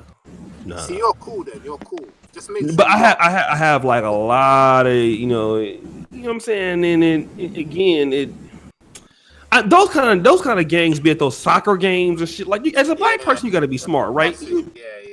Let me say about you. You know, a lot of y'all like, well, I'm going to go to Europe. I'm going to go to soccer match. Don't you do that? Don't, nigga. Don't you go? Like, don't you go? Listen to O'Shea, but I'm trying to tell you. You know what? Like, a black woman will never experience. She will come to Poland. She will love it. Won't nobody buy it. If she look good, got a fat. Listen, when Dee was living here, ain't had no problems. Ain't had no problems. They was so nice to her. But if you were, don't you bring your black ass out here and go to one of these soccer games. You gonna get fucked up. No way. So you can't take you know what I'm saying? Don't go over where they at. So, but the thing about it is they'll randomly fuck with you. And there's a big problem, man, with Polish people in wherever they go in black. I don't know what it is. It's always with blacks. And then I'm trying to tell you, like, if you just get one of these days, nigga, you know what I'm saying? They'll fuck you up. Trust me. Real talk. The overhand right, because is gonna be is coming. I'm trying to tell you, it's coming. It's quick. It's boom! Oh shit! I didn't. Yeah. That's how they are, man. They'll bottle you, stab your feet. They don't care, man. That's how they are. No, that's gonna be me hitting their ass. It's gonna be 2 hits. Me hitting them and hitting them. Oh shit! The 1-2, bro. Bam. No, it's gonna be real quick. This is whoop like oh. I'll be like, damn, what happened to you? Like, I don't be trying to help him when the police come. I tried to help him. I don't know. I was walking by, officer, and he just fell down. I don't know what's going on. Hold tab. Yeah, but over here, man, like, some of them are cool anyway. You know what I'm saying? But yeah, you know, there are troublemakers amongst them. The other Europeans, I don't know. I ain't really seen that much trouble from them. You know what I'm saying? What's you guys' experience with other Europeans apart from Polish? Yeah, anybody? Well, but I've dealt with some. I've dealt with some from some immigrants. The Somalian one, Somalians. I think it's just really Somalians or people from like Asian. What have the Somalis been like towards you? All right, so you got some good Somalians and you got some bad Somalians. All right, is some of them are ignorant. All right, and what it is because this happened to me many times, and I'm like, stop negatively stereotyping me for no reason when you know nothing about me. All right, so for example, there was a time when I went in, I was like, because obviously I have special needs, right, and I have Asperger's syndrome and things like that, right. I was basically sent to we have a service where there's a British company that will literally in the services send you to school by a car, right? It's basically a cab that picks you up in the morning and sends you to school every day, right? Now, what it is what happened is a Somalian cab driver that basically picked me up, right? And I basically went in the cab, and he was basically saying, yo, are you Jamaican? Are you a gangster? And I was like looking at this dude like, come on, bro. Like, I'm going to college. I ain't really doing anything. You see me in a formal whatever, and he's just coming in, and I'm like, I'm not Jamaican, and That's I'm what not they think, bro. a gangster. That's what You know what I'm saying? think. That's how it is. Yeah. A lot of East Africans think like that. If you go back to last week's show, you see even some guy in the comments, bro, saying, these Jamaicans, and bro, a lot of them are like that, bro. You know what I'm saying? Yeah. Like, I was on the plane. Imagine that, bruv. I'm in the middle of nowhere. I'm on a plane, bruv. I was flying from Djibouti to Mogadishu, bruv. So I was going to Somalia, bruv. Bruv, I'm in the middle of bloody East Africa, bruv. Some guy on the plane, he's like, oh, where are you from? I'm like, Jamaica. So he didn't know what Jamaica was. So all of them started talking in their language, yeah? And then he turned back to me and goes, the ones that kill each other. The ones that kill people. Bruv, I felt like saying, you're telling me that we kill people. Boy, I think you should look at your own like sort of thing. But anyway, bruv, it's that reputation, innit? But my experience with them here, I think they're okay. Like, obviously you get a few ignorant people. Like, it's usually with the Jamaican thing. I think there was once like a little beef between the Jamaicans and the Somalis still. But you know, what I believe in London, I think out of all the groups, Jamaicans are like messed up in it. I think Somalis are messed up. So when they get together, bruv, they could be messed up together in it. They get on kind of well still. That's what I think. Anyway. I could talk about more. Like, there's like two other occasions that I could basically just briefly talk about. Right, there was another time where I was basically playing football, right, and the thing is when someone like gives a negative stereotype towards me, I'm like, I ain't really bothered. I don't really, it doesn't get to me because I'm just used to it, right? Because I was wearing like a red, what was it, like a red t-shirt, right? And basically the dude was saying, right, it was like, it's not in my football team, but it was like somewhere else I was playing football. The dude said I looked like I came from jail, all right? And then the dude turned around and said, oh, you look like Uncle Phil from flipping Fresh Prince of Bel-Air. But I'm like, dude, I ain't even light skinned, I ain't even bald, I ain't even fat, and I ain't even low. I look nothing like Uncle Phil. So I'm like, where you coming up with this? All right. So it's like these negative stereotypes, for example, right? That I've been dealing with a lot. I could do a whole 2-hour video on that stuff, but I ain't gonna. But the thing is like, there's one specific thing I definitely do know, right? When it comes to negative connotations or basic stereotypes between our race, right? Is some of the racism is basically covert, right? Or the negative stereotypes is basically covert, right? So you're gonna basically think, right? Oh, this person's not really racist. Oh, he doesn't have negative stereotypes towards black people. All you gotta do is really look at their actions, right? Because I remember one time where this is on my own corner of my own street. Imagine this, right? I'm walking around the corner. I probably said this before, right? I was walking around the corner. There was this like small child running, like literally running like on the opposite side of the street, right? And then as soon as like the mother saw me turn around the corner, right? She's like telling the child, yeah, stop. And I'm like, so you telling me, right, you instantly think because I turn around the corner, I'm a tall black man, I'm going to harm your child. All right? And I was like, if you letting your kid run around, you meant to be with the child. You catch what I'm saying? And I see this all the time in London. I'm like, some of these parents are very irresponsible with their children in London. I've seen some really stupid stuff, right? Where I go to like supermarkets, right?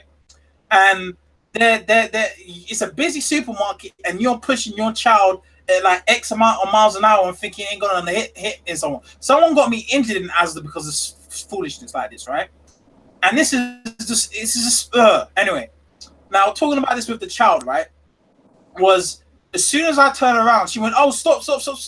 I basically stopped crossing the road, and I just stayed on the same side corner, and I just looked. I basically side-eyed, and I just stayed there. And she felt so awkward and so stupid, I didn't even say a word, right? And then as soon as she passed, I went right back home. So don't always believe, oh, because they ain't saying stuff, but best believe some of them be talking about you behind your back, you just don't know about it. Yeah, because you know I'll what? tell you, It's true. yeah, because actually talking about racism, that's one thing I've realized, right?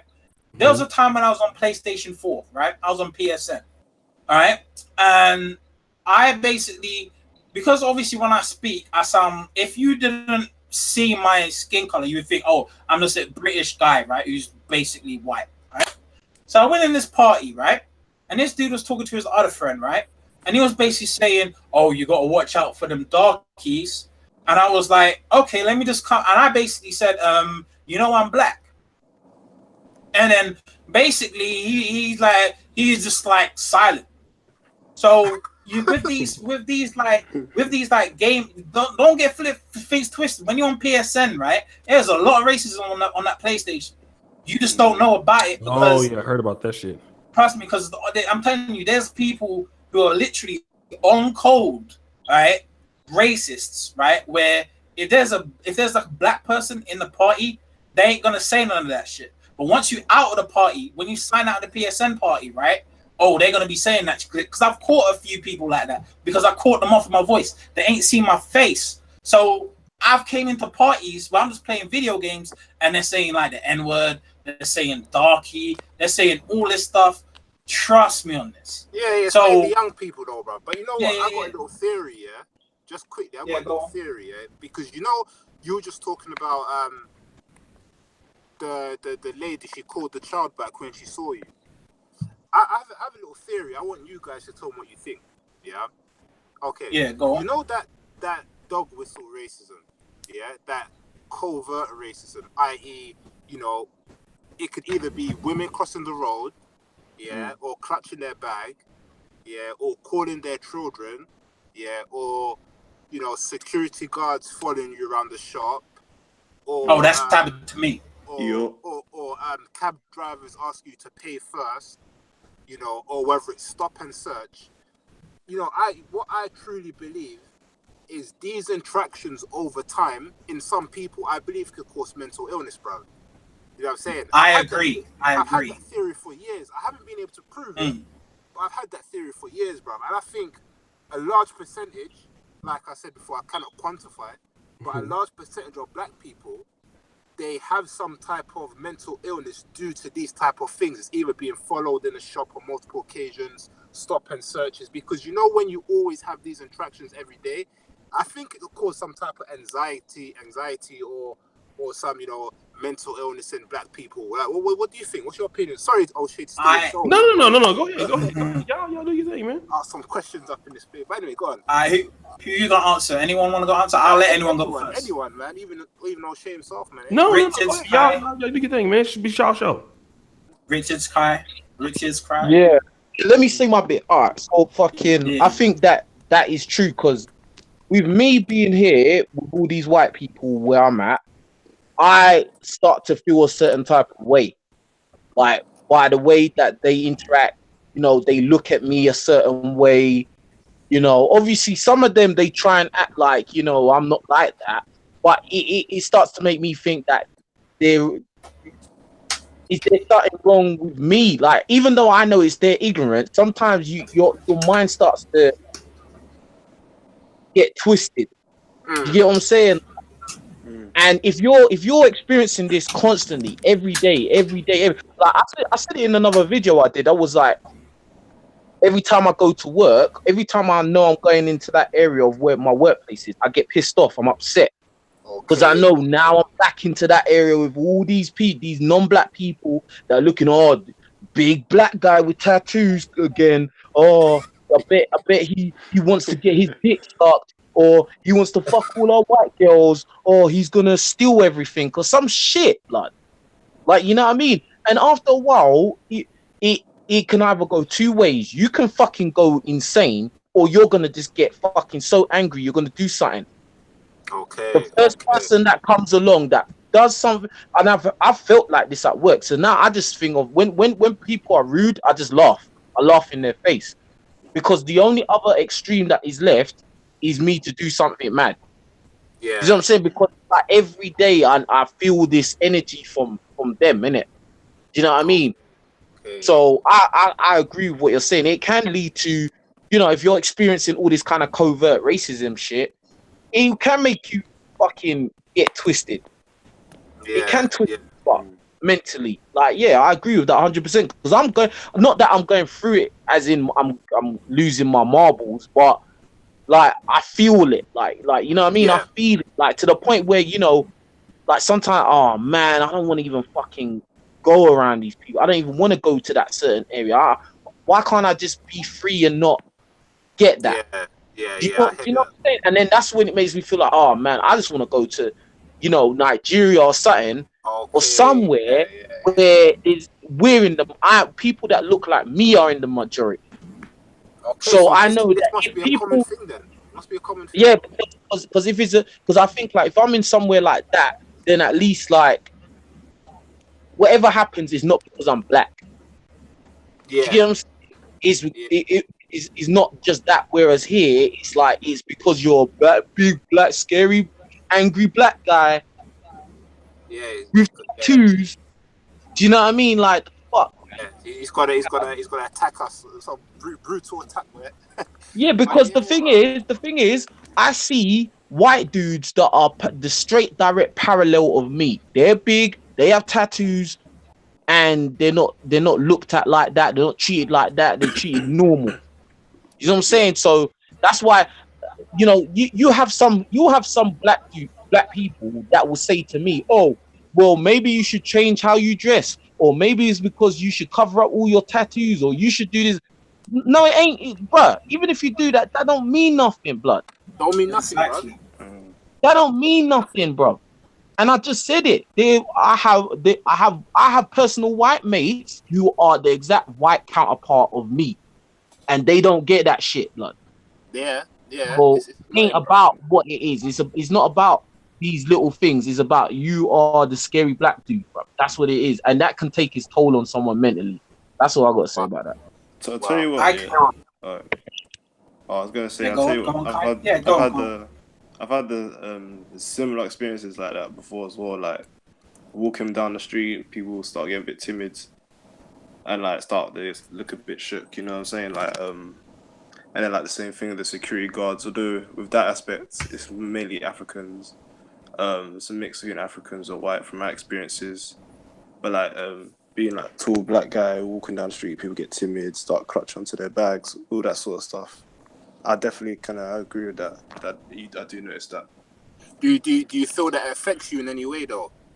Like I mean, do you feel that you have to start putting up mechanisms like you would either cross the road first or you'll act differently just to sometimes, but I kind of don't even notice it anymore. I don't pay any mind.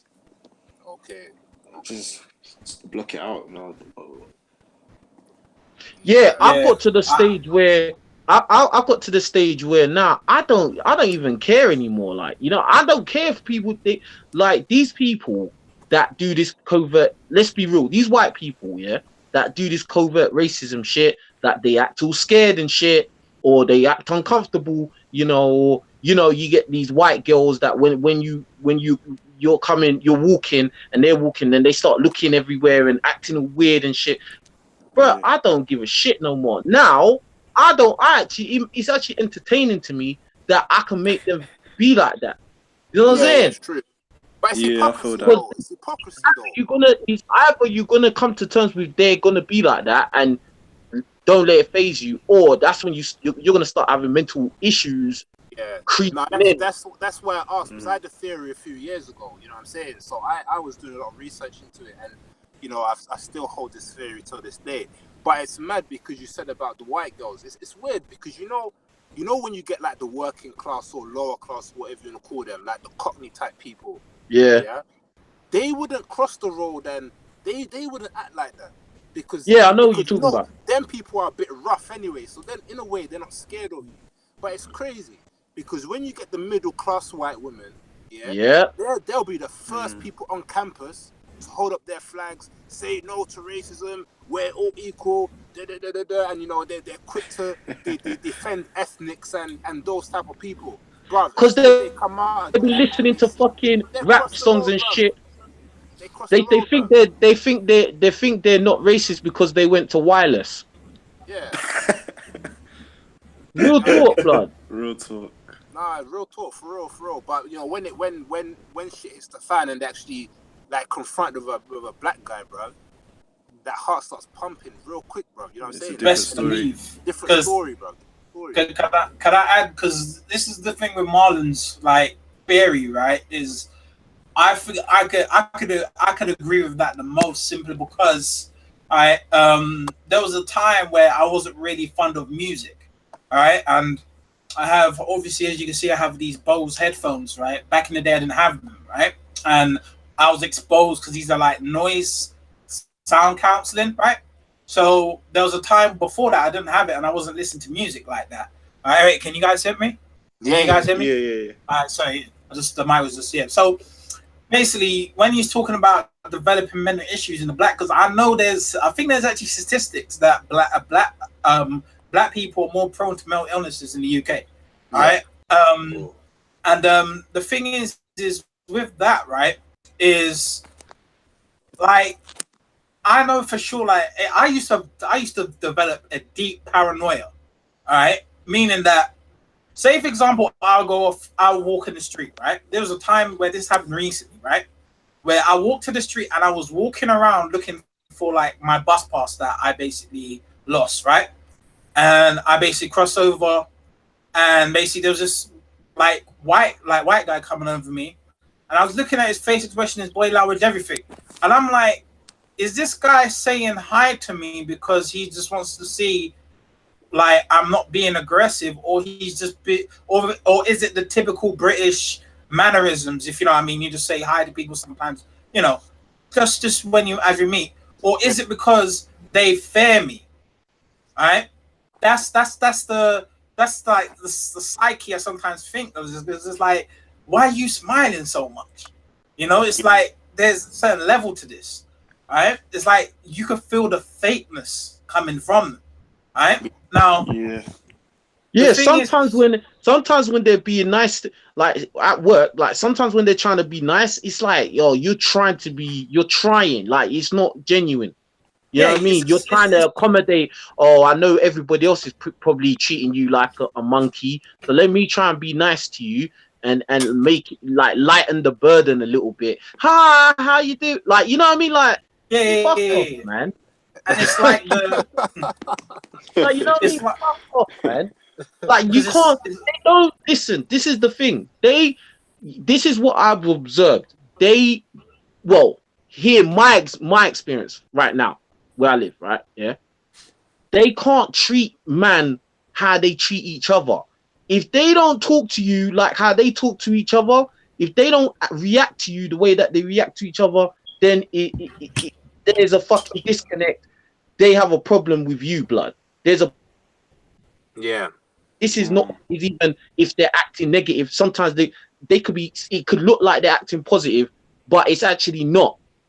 You know what I'm saying? Like for instance, yeah. Sometimes I got a friend, yeah, and I will say me and him are workmates, right? Every time he sees me, he has to start talking all the stereotypical rap shit, you know. What's going on, bruv? Oh, what's going on? What's going, like all that shit, bruv? Like he don't fucking do that. No, but the thing is like there's not really any way I can tell him without it coming out crazy. You know what I'm saying? Like coming out in a mad confrontation way. Like, you know what I mean? Because you don't do that with them other boys, like with them guys. But when you see me, now this whole shit comes out of you, like, bro, you know what I mean? Like, and that shit, like, you to tell them, huh? You just told them sometimes, bro. Straight. That's no. I tell it. I've said it to him, like, bro, like you're doing too much. You're doing too much. Like. Yeah. Because like, for example, because the only other thing I'm gonna say is like, fucking talking to me, bro? You know what I'm saying? Like I can't. Like you don't But he's crafty because sometimes, as I said, when I go to work, I'm also pissed off because I have to be around these motherfuckers. Yeah, and then like they could kind of like he will see it and then he kind of hold back. You know what I'm saying? okay. Like with like again with the paranoia stuff that you know Marlon was talking about. Another prime example is I just think this cannot be I'm thinking this cannot be a coincidence. All right. There was a time when I was walking down the street, right? Obviously I'm like 6'4". All right. I'm 6'4", I'm like 6'4", 200 something pounds, right? So this is like around night. I thought it was about nighttime, right? And basically, there's this long road, and I was basically walking. There was like 3 white guys, right? Mm-hmm. And as soon as they saw me turn around the corner, I'm not doing nothing. Right? I'm not doing anything at all. This is the paranoia thing I'm thinking about. All of a sudden, as soon as I'm getting a little bit closer, all of a sudden they cross the road. Like I'm trying. I'm thinking it's like this is the mental thing. I'm thinking it's like, is this paranoia, or are these people really scared? Because this has happened to me a few times, and I'm clocking onto this. I'm thinking, no, the timing just don't make no sense, all right? Because everyone's got this. And then I'll tell you one more thing, and this is regarding my own race, right? Basically, when I walk on the street, right, and this is just like the self-hating Negro side of me that was coming out when I was a lot younger, right? Was whenever I see black boys in a group, yeah, I immediately feel shook. Yeah. I'm not gonna lie to you, bro. Like as soon as I see like 3 black men, right, or it doesn't even matter. They could be young. They could be in their 20s, whatever. I am generally shook, right? And I don't know if that is mental slavery or whatever, right? And then like, Are you talking about now or back in the day? Media. I'll probably say Media. even now, right? Now, Oh shit! after a while, yeah, even now, trust me, it's real. I didn't even talk about my parents about this, right? And then when I see 3 white guys, right, it doesn't bother me. Yeah. Because I actually had like a self-conscious thing, was thinking these white people want to hurt me, right? Or Caucasian people want to hurt me, it will be indirectly. But if I look at black people, this was just basically a thing that was going on in my mind, right? Is they're gonna basically hurt me directly. You catch what I'm saying? Violence. So yeah, violence. So it's like, it's kind of weird because I'm a black guy myself. You know what I'm saying? But it comes to a point where you got to really ask yourself in your subconscious mind, is the media actually programming us to think this way? To actually self-hate? Oh, that's the next thing, fam. Because now you're going into the next thing. Because like with all this, with the main topic of like, you know, crime and everything, I made a whole video about this. And my basic perception that a lot of the black youth, are being influenced by the media and especially music, bro. They are. And the thing is, the whole music scene in England has gone to is skyrocketed. Like, you know what I mean? In recent years, like, you know, a lot of it was underground, like grime and shit. Like, you know, you did have UK rappers and shit like that, but it wasn't back in the day. It wasn't that big. It was like, you know, drum and bass MCs or whatever. Like, but now we have this whole grime scene and trap and everything, and it's all talking about killing, bro. Killing. I'm more evil than the next guy, and I will do more fucked up shits than the next guy, and I will fuck your girl, and I got more money than you, and I will run up in your house at any time. Yeah. That's what I'm talking about, bro. Yeah, it's gone So mad still. Can I Gone answer mad. that quickly? you got niggas now. Every minute you see these hood documentaries, and you see all these like little music videos where everyone's wearing masks and balaclavas and all of Yeah. this on some like we're gonna just kill anyone at any time for any reason type shit, bro. How do Well, you, bro? It's an obvious correlation between that and the rise in fucking violent crime. It's an obvious thing, and the thing is, a lot of times you hear these musicians talk like, oh, it's nothing to do with music. It's yeah, nothing to yeah, the fucking exactly. shit, Bruv, it's bro. got everything to do. Bruv, you know what it is? Sorry, Kai, I know you want to say something. Let me say one thing, yeah, and That's then all good. you jump on. It is to me, yeah. I don't know about America. I don't agree with this about America, but this country I think has got something to do with the music. Because you know what it is? You see, even when I was growing up here, I had done the shit I was doing because I was poor. Do you understand? You know, you always got that poor kid Yeah, in the estate or the hood. Like no carpet in your house, no curtains and shit. I was the poor one, bro. You know what I'm saying? And it's only when I started doing crime, I started to eat proper. You know what I'm saying? Like I started to wear proper clothes. That's when I went out there and started putting in work. You know what I'm saying? So for me now to put in that work, yeah, and to spend time in jail and come out, yeah. When I came out, obviously I'll meet all the old guys from back in the day, and everyone's like, "Yeah, what's going on? How was jail? Da, da, da. You know how it is." But then I'm meeting next guys that grew up in nice houses. Their mum's like a scientist or this, and I'm thinking, "Raw, like you guys are trapping. You guys are doing this, and you guys are rapping. You guys are on YouTube. I'm saying no names. You know what I'm saying? You Yeah. guys are on YouTube, and fucking."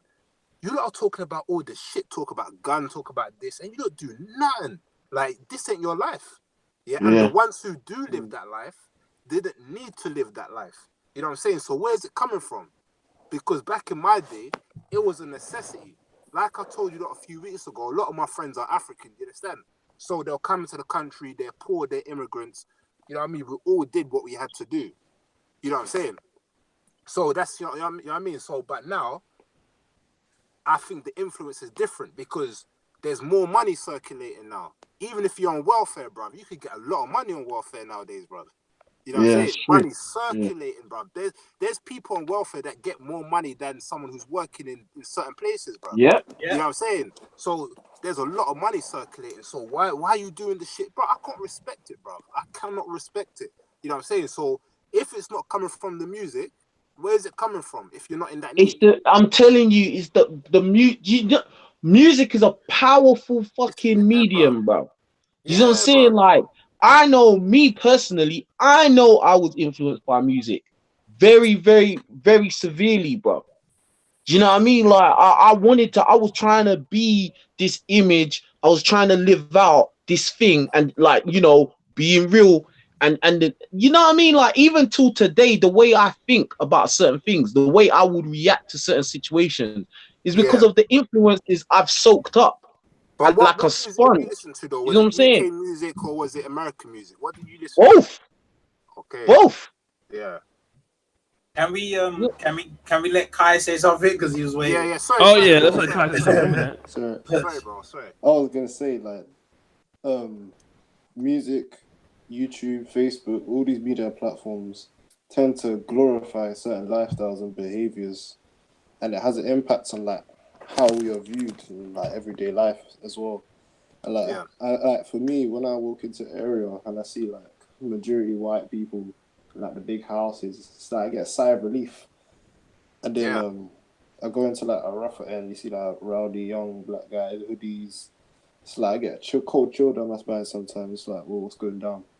And then like I think like especially the drill music. I don't know if you know about the UK drill music, Yeah, yeah, like yeah, Harlem Spartans and yeah. I know 6-7 and all about that. that.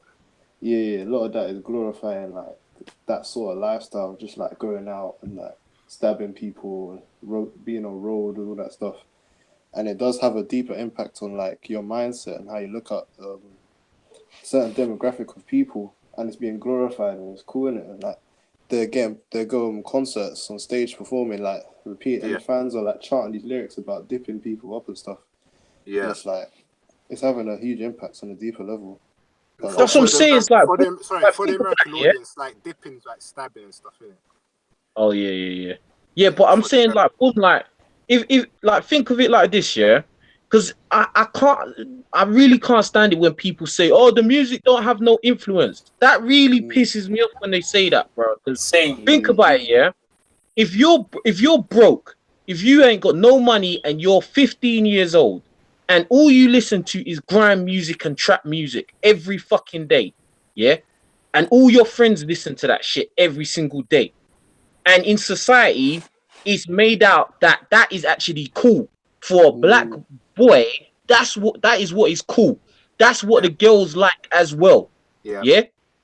You trying to tell me you're not gonna be influenced to go and fucking trap? You're trying to money as well. go to the country and start moving squares, bruv. That means you really don't really know about that life. If you don't see that there's an influence of that, bro, and it gets on my nerves because I know that shit, bro. Should You know, so I think it's bruv. different for the Americans, though. I think with American society, I think like this is what I believe anyway. I believe like in some of the hoods in America, I think they are genuinely like in like a bad situation. Like when I look at like obviously I've never been to America. I can only say from what I've seen maybe on music, TV, because when I was growing up, there wasn't a lot of UK music. So me and my group of boys, we usually listen to a lot of West Coast stuff, a lot of G-Funk, you know what I mean, like Sibo, Yuckmouth, them type of people, like a bit of underground. We weren't really on. Whoa, you guys know about Sibo? Oh, of course, man. Yeah, definitely. And, like, Wait, you said Sibo. Who else? Who else you said? Yuckmouth, like a lot of Death Row. Bro, what you know about them people, bro? That's come on, man. Sibo from my city. What was it? New Breed of Hustlers, all these type of shit. We listened to all of that from back in the day. You know what I'm saying? Like, y'all listen to Sibo in fucking London? Yeah. Damn, the man. fuck? Brother Lynch? Bruv, there was one guy, he used to get all this music. We didn't know where the hell he got it from, but he used to get a lot of this music, you know what I'm saying? And that's the type of stuff we listen to, even like, Dog Pound, all that shit when it came out. Dog Pound, yeah. We listened to Corrupt and that. Corrupt, Daz, Dillinger, all that type of shit. Dillinger, We listened to all that, you know what I'm saying? That's the type of stuff we were on, you know what I'm saying? So whether it influenced us or whether it maintained our initial influence, I think that the American music, it gave us the ideas. Do you see what I'm saying? Like in terms of like the music, in terms of the music, it gave niggas the ideas over here of what to talk about. If that makes sense. I think so. You know what I'm saying? Like I'm not gonna say, I wouldn't say the American, gangster rap was an influence on us to be criminals, but I'd say it gave us in terms of music industry. My point was the Americans are different though. I think they're genuinely in that situation though. Yeah. Because the difference between them, from what I know, of the music over there with their gangster rap, is their rap started off as like political upliftment type shit. It didn't 80s and shit. It wasn't just gangster rap straight away. No. Do you know what I mean? There was some kind of along the lines, it got corrupted from its original what it was meant to be. Do you know what I'm saying? Yes, definitely. But with our one, it's never been no political, whatever. It's just been straight badness, gangster. Straight away. Like there was no positive. Well, tell me one positive big rapper in England that's big, or grime artist who talks conscious stuff or talks about political like all the time. There's none. There was only one occasion that I can actually remember, and that was when I think it was Stormzy was addressing the Theresa May in one of the live concerts about Grenville, and I think that was the only thing I actually could remember. So but when he did that, he was already big though. True. That's what I'm saying. It's like who is positive, that started positive and stayed positive. There's none. Bro, he's blackballed, bro. He's blackballed. True. Bro, that's true. It's the reason, bro. You gotta clock the shit, bro. Nah, real talk, real I mean, talk, like, real talk, real talk, real talk. But yeah, bruv, it's influence. But what I was gonna say is, yeah, in regards to like the racism and how you lot see it interacting with white people, yeah. If that's the case, it must mean that a lot of black people in the UK and even America must be feeling like this every day. So, what would be the solution? Would the solution be to actually eventually just move out? Because if we're all feeling it, I know some people might maybe ignoring it and suppressing it, but then as a human being, is that actually a way to live? Like, is it acceptable just to ignore, racism or degradation against yourself just I because you think earn money? Like, what's the solution for that? I think the only thing, because at the end of the day, yeah, if you're living in America or you're living in the UK, Yeah, these are not white, these are not black people's countries. Like, they're not built for black people, so they don't give a fuck. It's gonna stay the same, bruv. Do you know what I mean? Unless there's an incentive or a direct benefit for them to actually make shit equal, it's not gonna change, bruv. You know what I'm saying? The only way I think that black people can have somewhat of equilibrium, right, is if black people make shit for ourselves, bro. Exactly. yeah, That's that's the real talk. only way, bro. That Because is they're the only not way. gonna play fair. It's not gonna happen, bro. That's real It's not talk. gonna happen, bro. That's like me going. That's like me going to work, thinking, no, they have to treat me like how they treat everyone else. No, eventually they're gonna. No, they're not. Do you know what I mean? And that's it, bro. That's it. That's the way I see it, innit? Like, unless you make you're the boss, you employ who you want, like, you know what I mean, and they have to play by your rules or whatever. Like, it's not gonna change. That's just my opinion of it. Yeah, but can I add something here? Yeah. With that, like you said, yeah, that pretty much is the solution.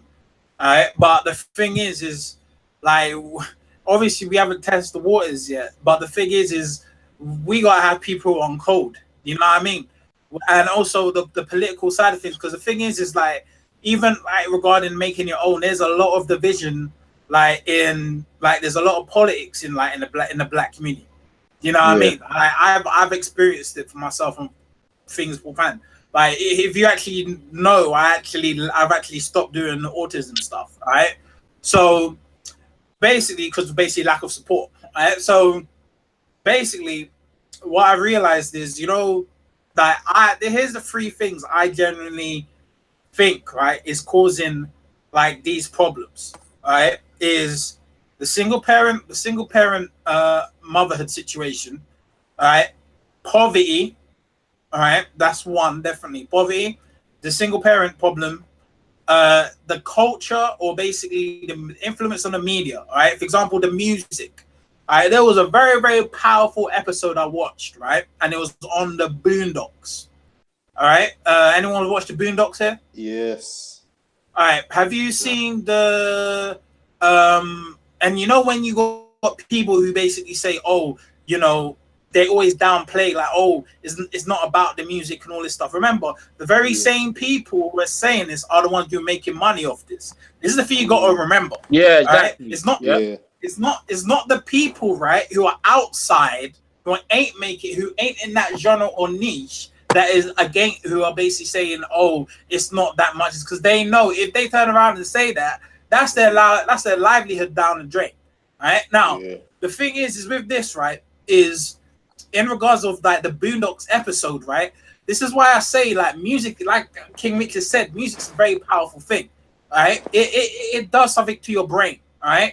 You can listen to music, right? Certain type of music. All of a sudden, you got this aggressive vibe going on. And you're wondering why you got this aggressive vibe. All of a sudden, like, you listen to a song, right? That reminds you of your ex or you breaking up. Sometimes you got to flip and delete that song because it just brings all the memories back. All right? So the thing is regarding this, right? What I was saying with the Boondocks, right? Is there was an episode called the Gangsta-licious episode. Oh yeah, right? yeah. Now, whenever anyone tells me, oh, it's not the music, right? here's something I want to, because I know a lot of people here probably watch the Boondocks, right? Because it's popular in America and also in the UK, right? Now, the thing is with this, right? You know how they were like all doing, let's do the whole me, all that stuff, right? And they were basically the gay stuff. The gay stuff, right? So, all right, you telling me this, right? I'm watching the Boondocks, right? What do you see in America right now? What is basically being promoted in America right now? Exactly what you've seen in the Boondocks, right? Oh, that's mad. Now, It's true. another thing is this, right? Is now all of a sudden there's a strong correlation between that actual episode, right? And let's say the media, right, in terms of what they're promoting, right? Now I saw a video where there was actually children in the hood, young children dry humping other children. All right. My days. And I actually saw this video, and I was like, "Oh, this!" And you telling me this is influence from music and the culture? These are kids, bro. These are kids. It is horrible. Yeah. This is where it's coming to, bro. Right? And I try to explain to you, oh, it's not the music. All right, so tell me this, right? In the episode, right? Why is it that Riley was dressing gay? He didn't know he was dressing gay. All right. And then he goes and see another black dude kiss another black dude in that episode. Oh, and you saying, oh, it's nothing to do with the influence. All right. The thing is some of these TV shows, all right, like Boondocks, all these things, it's like, oh, everyone's thinking, oh, it's just entertainment. Trust me, some of those things are giving you messages to learn from. All right, that's what black people gotta understand, right? When they brown some, they're giving you lessons to learn from. You can learn a whole lot of shit from the Black Panther as well, you know. So this is why, like, when I hear that nonsense about it's not the music. Of course, the music has a big part of it, right? Yeah, bro. It's the music, it's movies, it's just the whole, like, doing it for the culture and all that. What culture are you talking about, bro? Exactly. What is that culture you're talking about? What? So you're telling me that gold grills, getting tats, even though I have tats, yes, I'm being hypocritical, getting tats all over your body, smoking weed. Why is it so cool to smoke weed, bro? Has anyone ever thought about that? Exactly. Why is that so cool? Like, bro, you go on Instagram, you got girls, like pretty, really attractive women, and they'll do videos where they're just smoking a blunt, like, or you got niggas in the hood, they'll just be smoking a blunt, looking at the camera. Oh, I'm fucked up, man. I'm fucked. Why is that even cool? Exactly. Yeah. You gotta think about this shit deeply, bro. And then you have people gonna come out and say, "Oh, weed is," like, they're gonna die hard, like, protect smoking weed, like it's some great thing, like that has helped mankind, bro. No, bro, that's bullshit. It's bullshit. And I've been a weed smoker too, so no one can tell me, "Oh no," because you don't know what you're talking about. I do know what I'm talking about, bro. The devil's pub, boy. That's what they call it. And I'm not knocking no one. I'm just saying that, like, you have to think, like, why is certain things made cool for black people to do, and then it's looked at as deviant for every other culture, bro? Exactly. You smoke weed. You try to fuck every single chick you see, and you put them on pedestal. Oh, black woman is God and all this dumb shit. Well, you know what, bro? It's not the things itself, though. It's not, for example, you said weed. It's not the weed itself, because I could give you example. For they could say, oh, black guys are, they're smoking weed and they got their trousers down and shit like that. Weed. They're all potheads and shit. People get arrested, getting put in prison, 5 years, whatever. That's a bit extreme, but people go to prison for that shit. Yeah. But now when it's them, they say, oh, you know what? Actually, let's make this shit legal, and now let's sell it. Now, who's getting rich off that? While the black kids are all stuck in jail and shit because of the weed, bro. So because they pick and choose, bro, and they could take from your culture or your so-called culture when they want. You know what I'm saying? And they could flip that, and they can make money from it. You know what I'm saying? So now you got all these people in dispensaries getting rich. Getting rich, blood. In jail because of that same plant. You see the hypocrisy, bro. Yeah. Man, bro, it's a joke, bro. And think about this. Think about this. Another thing, yeah. Going back to the music, yeah. And I've said this before. That like you have all these rappers that are putting out all these negative messages and images and influencing the young black, let's say the young black impoverished youth to be a certain way and act like a certain way. But who goes to their shows and makes them rich? Because they're not getting rich off of CDs no more. That's dead. Yeah. They're making money off shows, bro. Who goes to their shows is these rich white. Let's not even say rich white kids, but it's white kids that go to their shows and make them rich, blood. Yeah. Do you know what I mean? Man, So let me do this. tell you what, Yo, think about it, blood. It's like almost 1 a.m. here, player. So yeah, you know what I'm saying. Wrap it up now. I'll tell Can I the Americans. just get one more thing in? Yeah, get one more thing in, man, because I got to August. get up out of here pimping. I was gonna add to that by saying I don't know, at Wireless recently there was this guy performing called Lil Uzi Vert. I don't know if you know who that is. Yeah. And he was on stage talking to the fans, and he was talking about how he sold his soul to the devil. It's like, all you guys all you guys in the crowd, yeah, all you guys who come to watch me, you guys are coming with me. All you guys that listen to my music, you coming with me. We're all going to hell together. And then all the fans, you see all them cheering, and it's like, wow. It's like, do you hear what he's saying? And like, these guys are cheering for him. It's like, I think it's like, even to a certain level, it's brainwashing. And someone's gonna say that music is not the music influencing. You know? Like the fuck? That is insane, bro. You got a guy literally with upside down crosses, like preaching, talking all this stuff, and like they're just cheering. Like, it's almost like they don't know what he's saying. It's like, I don't know. All right, John. Look, man. So listen, love y'all like to play, cuz I gotta do like I do to African Americans. Y'all ain't gotta go home, but you gotta get the fuck up out of here. Okay, you don't have to go home because African Americans, so I have to get you niggas up out of here in Britain. And so I do so I want to thank everybody. I'm not sure. Come back later on tonight. Probably not. I sent out an email, but I don't know. It's y'all. Yeah, if they get along with it. Yeah, man. You know what? They just like to talk, man. It's good to see the brothers talking, man. So. Yeah, y'all along with it like the Americans too. Now, don't get it twisted. But I thank you, brother, for showing up, man. I'll get you one last thing to say, and we're gonna be up out of here. Who want to start first? I'd just like to say thank you for having me on, man. I appreciate that. All you guys do dope content. Enjoy the shows from previous weeks. That's all I gotta say, man. Yeah, man. Thanks for coming on, Kai Mighty. Let's say, go ahead, Marlon. Yeah, just thanks for. I'll go. Okay. He's already talking. How you gonna cut him off when he's talking? Wow. He was talking, man. He just I said I was gonna. all right. Go ahead, Marlon. Sorry. Man, he just bullied you. Damn, bro. I was gonna say thanks, bloody hell, bro. Thanks for the show, man, and thanks for the invite, and just keep up the good work, man. You know how it goes, bro. That's All about it, right, man. thank you so much, I ain't brother. got a channel to promote, but I'm working on a little something, so you'll see me soon on YouTube, man.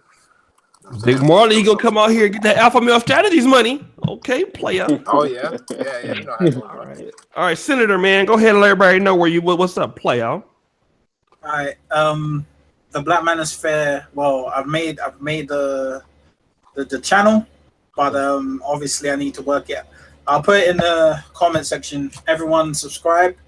All I got to say is thank you for the opportunity to speak about this. I was very much looking forward to speaking about this because I really wanted to basically share my opinions on this. So yeah, and it won't let me put this in the comment section, so you're gonna have to do that, O'Shea. Oh, okay. Well, send it to me. And what I'll do is I'll promote it throughout the week. So yeah, just you send it to me. I'll put it in there. King Richards, go ahead, man. Where let them know what's going on, Pippin.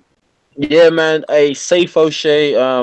Safe to all the brothers on the panel. Safe to everyone in the chat that's watched this stream. Make sure that you keep watching these live streams with us, guys, because we got some shit that you lot can relate to. If you're American, you can relate to what we're saying because we're all in the same shit, just a different toilet, man. I mean, make sure you follow me on Instagram so you can learn how to get big. You know what I'm saying, man? So you don't have to get bullied and shit. You know what I'm saying? Yeah. Follow me on Instagram and make sure you stop my channel and all that. My YouTube channel is good stuff. But anyway, yeah, shout out to O'Shea, man. Yeah, I'm about to follow you, man, on here. Shout out to King Riches and shit, man. Everybody, shout out to y'all, man. Shout out to everybody. I appreciate you guys coming on here and all of that, man. These streams are, I try to keep them going every Saturday. So sorry a little bit late today, but it's still a good show. Brothers out there in the UK. I'm actually gonna start trying to mix because usually I have like pretty much our African American dominated shows. Oh, there it is right there, the Black Manosphere UK. So guys, he just there's the Black Manosphere UK channel. I just subscribed to it. So if you see them posted in the chat, go ahead and subscribe to it, guys. And I'll post a link right there. So that's the channel right there, guys. So go subscribe to the Black Manosphere UK channel. It's right there in the link. And again, guys, thank you for coming on, man. I really appreciate all of you. I'm gonna go to the gym and do like 2 push-ups and leave. I can't get my King Riches on, right now. I'm gonna do like 2 push-ups and then pour some water on my face like I'm sweating and get the fuck up out of there. But guys, thank you so much. I got a classic video dropping tonight called "The Pimpin' versus the Simpin'." You're gonna have to check that out because it's a classic. I've been dropping so many classes on my main channel. It haven't hit no viral classes. I used to hit at least 2 every month. But I'm trying to get back onto my, I feel like now I'm making better content than I ever made before on my original channel, and I can't hit the motherfuckers out the park like I used to. It's like, damn, niggas love nigga shit. Yeah, man. So I've been knocking them out the park with that last one on that Pookie. You seen that Pookie and Ray the Pookie syndrome test? You see that one? Yeah, I watched that today. That was some good shit, man. That was a classic, man, and they ain't knocked out the park yet, man. So the white man hold me back on YouTube, man. So shout out to we gonna drop one again, the Pimpin' versus the Simpin'. Man. O'Shea's got a lot of games still. I'm not gonna lie. It's like good video still. True. Yeah, man, I'm trying to, man. They hating on me, man. They don't want me to get, man. Alpha male strategies, man. He done took my juice, man. I can't do nothing no more. All right. So, guys, thank you for all your support, man. We're gonna go ahead and drop the Pimpin' versus the Simpin' tonight. And we'll see you guys tomorrow. We're gonna have the, because our the Black Manosphere UK podcast are civil. The Sunday shows, not so much. There will be nigga shit going on tomorrow. The information man said he's coming on, so it's gonna be some yelling. Somebody getting. You remember him? Yeah. What about ABL? They're screaming. ABL, yeah. Well, because if ABL is on there, it's gonna be some fuckery. If ABL and then you get ABL and almost anybody else, it's gonna be some fuckery. There'll be fuckers ABL by himself, but yeah, that's all good. I look yeah, so it's gonna be some nigga shit going on tomorrow. Sundays is the hopefully. You know what I'm saying? We can get the, but yeah, it's gonna be some nigga shit going on. The Sunday shows is like the biggest shows on the weekly, bringing the most of the live. You would think it could be up to 700 or 800 people. So watch, and that's pretty big for my channel. So shout out to people who do the Sunday shows. Tomorrow we're gonna have the African versus African American topic. Like we're gonna have we're gonna bring that back out because we got some people who, and so I might get involved in that a little bit. So if any of you guys might want to jump on there, we'll see what's I'll try to get you guys on. The Sunday shows work like this. It was even one show that Black Ram couldn't get on because it was so packed. Yeah. I invited Black Ram to come on, and he was like, "Yo, the link won't work." I'm like, "Yeah, nigga, because it's full." You know what I'm saying? What nobody trying to give up a seat for Black Ram? Niggas was like, "No, this is hot." So, guys, where is it? Just Africans versus African Americans, or African American Africans that are living in America? Well, it might be like a combination of both, but I'll put a catchy title, so you know what I mean, because we have some blacks that feel like Pan-Africanism is the answer. We have some blacks that don't feel like it's not the answer. So I'm one of those people that are kind of like, I'm kind of leaning like it's not the answer, but so we're gonna try to get like Dynasty Mirror, ABL, some of the guys out there who really just gonna have some real straightforward Strong. on one side of opinion. So it's gonna be good. It's gonna be good. So make sure you guys check that out. Any last words, anybody? I got one thing to say, man. King Richards, I'm still waiting for the follow back on Insta. Oh shit, my bad, bro.